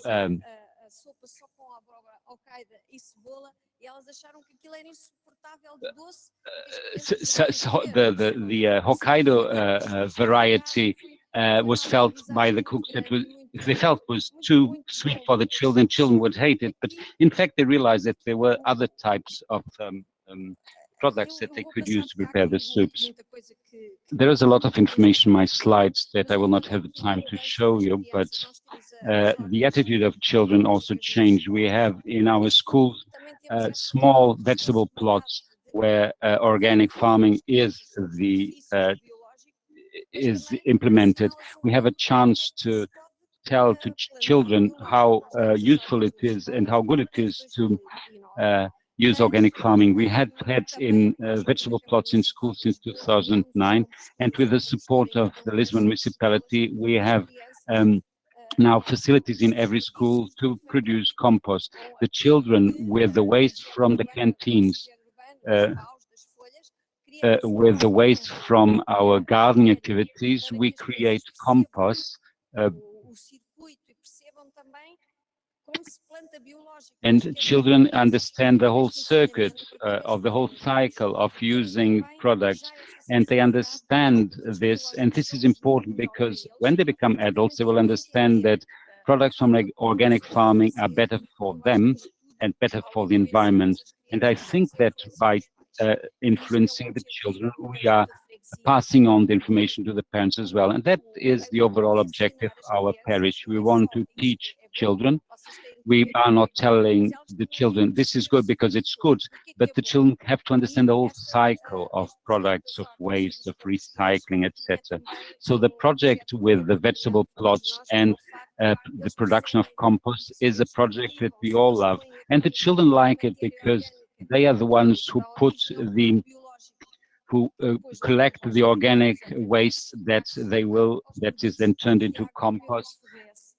And they are aware that they are also growing products in a healthy way that are then going to be eaten by them. So it is a very interesting project. And if you have the time, I invite you to come and spend a day in our schools. And you have some pictures here of what we take from our vegetable plots to the canteens. I would like to appeal to our producers.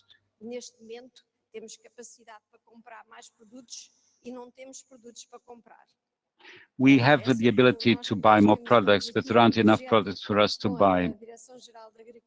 We have a project here with the Director General of Agriculture. The aim of the DG is to have more schools joining this project, this organic farming project. And we think it is important for producers to understand that they should produce more. They had to do it in the past in order to be able to address our demands.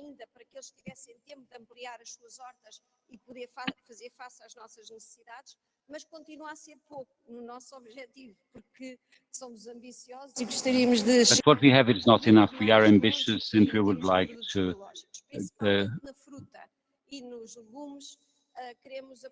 do more as regards fruit and vegetables in particular.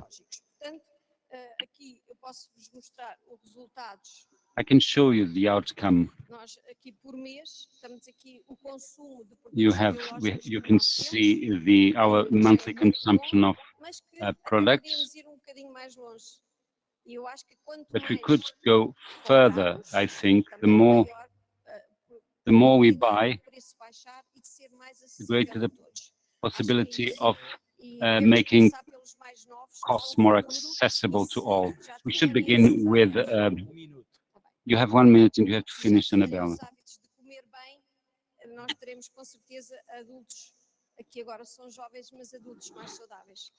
If we eat in a healthy way today, we will have adults in the future who are healthier people. Thank you very much.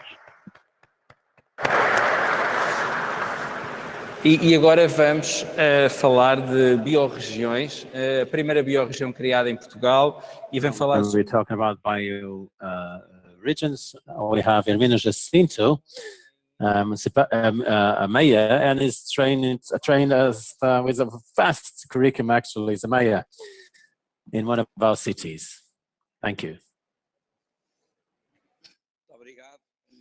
Well, thank you.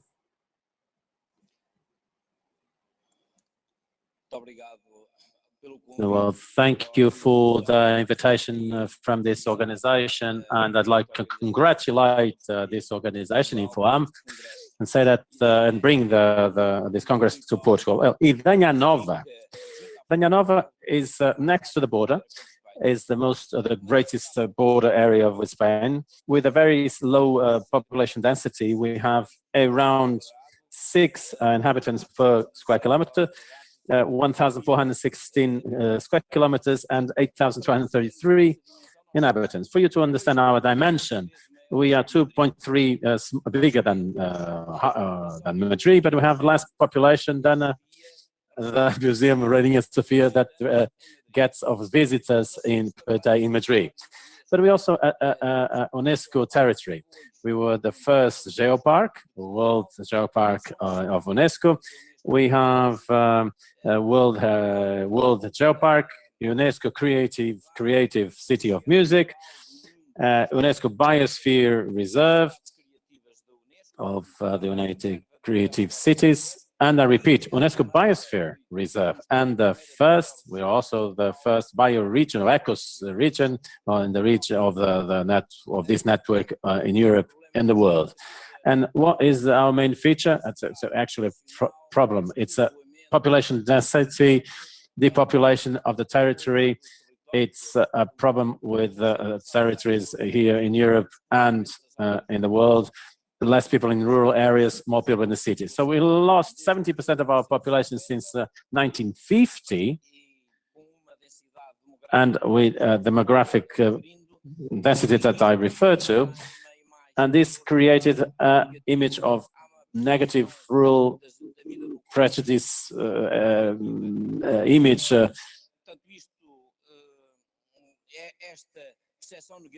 So this negative exception also attracted or led to the depopulation of this territory, abandonment of the rural activities, farming, desertification of the soils, more forest fires, which are one of the main features of these type of territories. So this is a problem or an opportunity. Well, we'd like to see this as the positive side, as a glass of water. It can be half full or half empty. We'd like to see it a half full glass. So in that sense, in 2015, we launched a strategy, 15-20, territorial marketing, and we called it Restart, Recomeçar. It's now being praised and got a prize as one of the 20 best territorial strategy in the world, and it's the first territory in European territorial world that integrates this type of prize or gets. So it's composed by 4 programs. One of them is the Green Valley. To be very simple and rapid, it's a kind of a Silicon Valley for the rural areas. We want entrepreneurship, more investigation, more research for rural area activities, and being more attractive.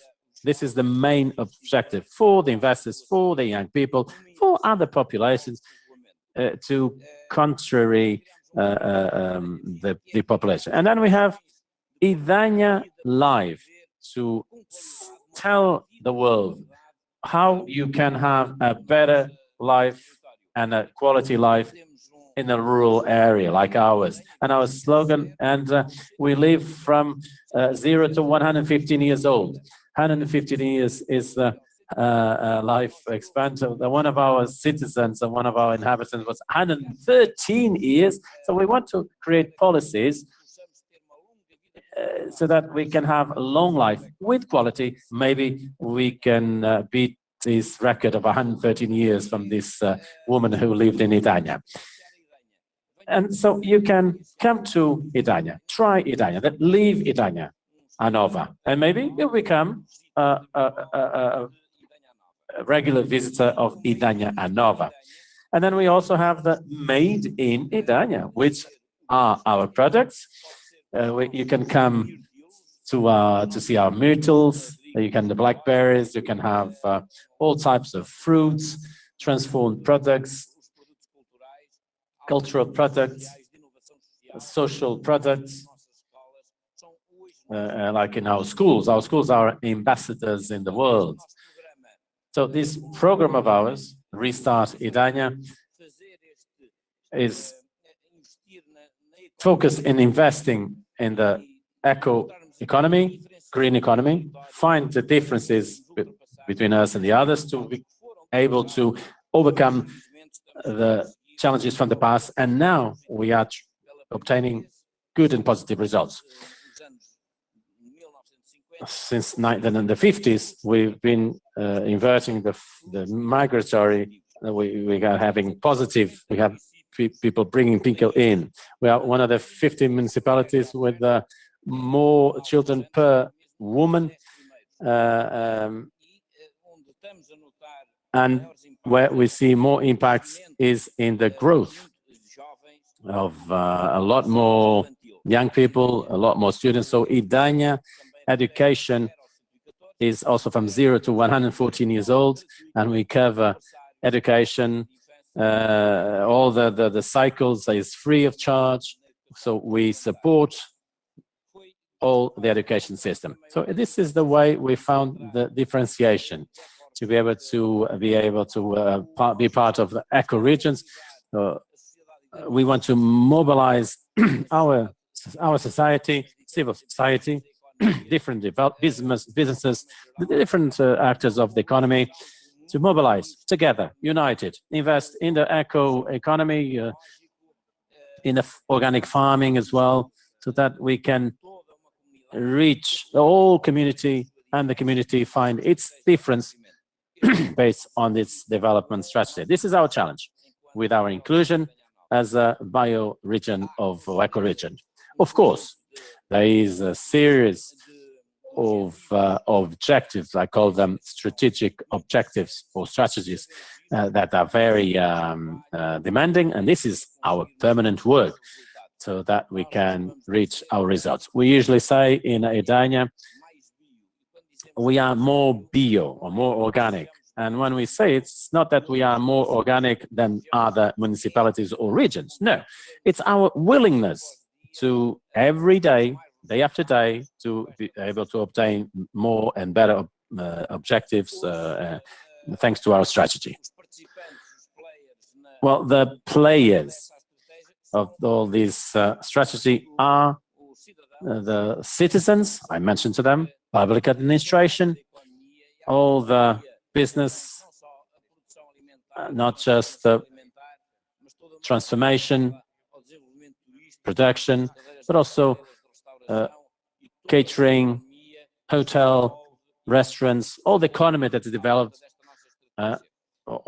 based on this strategy.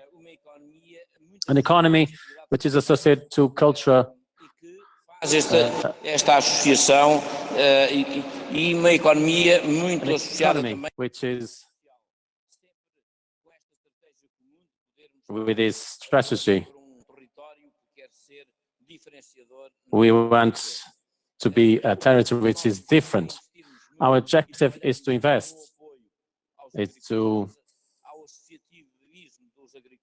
We want farmers to be associated. We need to convert from the conventional farming to organic farming, more sustainable. And so this is a permanent challenge for us. And it's fundamental for us to bet on education and investigation. We have this challenge for our schools to have their organic greens, motivating educators to participate in this strategy. But our challenge from September onwards is to be close to 100% of organic products in our canteens, 100%. And 1 minute and no more, no longer, please. I'm finishing. And so the objective is to go on investing and supporting this strategy. And for us, it's fundamental research. Today, we have a eco lab together with us, dedicated to healthy eating, healthy food, and promoting the markets nationally, internationally, but also developing a series of strategies which are associated to the economy's activities, which is tourism and gastronomy and culture. Well, thank you very much.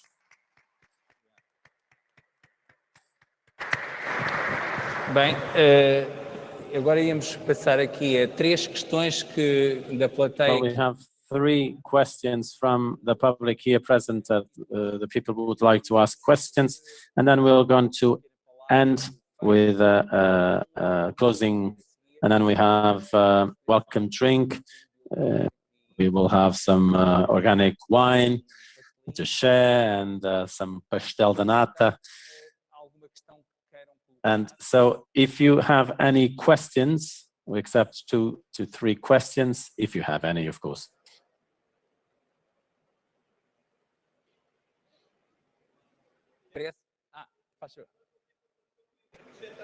Então, mas faz favor.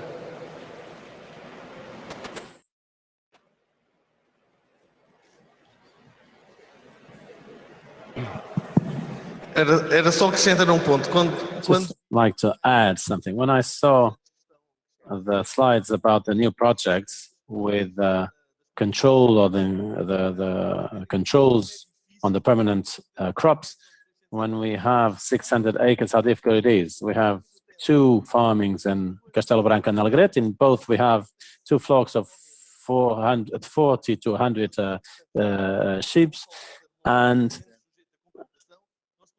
we are able to control all the infectious without, and unfortunately, the speaker is not speaking to the microphone.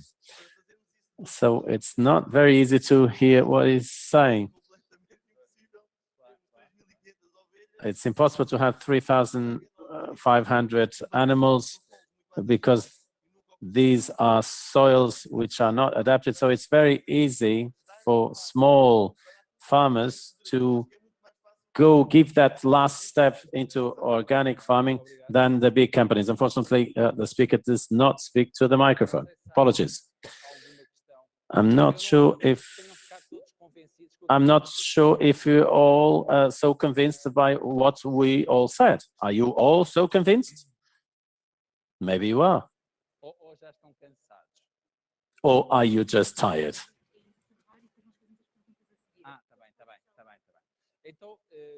Well, we are still online, and we were asked to close this session. You'll ask your questions afterwards. The online session will close now, so I'd like to pass on the floor to the General Director, if you would like to give a few closing words. I invite you to go to the microphone, please. Thank you.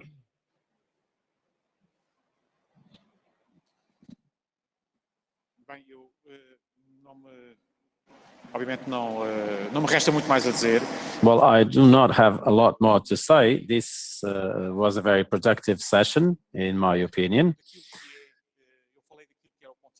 I talked to you about the facts. I gave you data about the reality in Portugal, but I'd just like to confirm, double confirm, the last statement from one of the speakers, that it's possible to reach the 25% of the arable land used in 2030. Of course, we have to reformulate the strategy. We need to be more ambitious, and what we already know based on the present data, these are only from the registers, from the requests for support that we received in this spring. What we know is that there is an answer from the productive sector, and we saw that in the strategy. We need others more than just productive sector. We need the consumers, the exporters, the importers, and reorganize all the streams. There is organic production in pastures, for example, but sometimes it also goes on with the production of livestock in those extensive areas of organic farming. So we need that organized so that more products can reach the consumers in a more structured manner, using what is already now the advances. And this is all I had to say. I'd like to thank you, your participation, and of course, the invitation from AGROBIO. Thank you.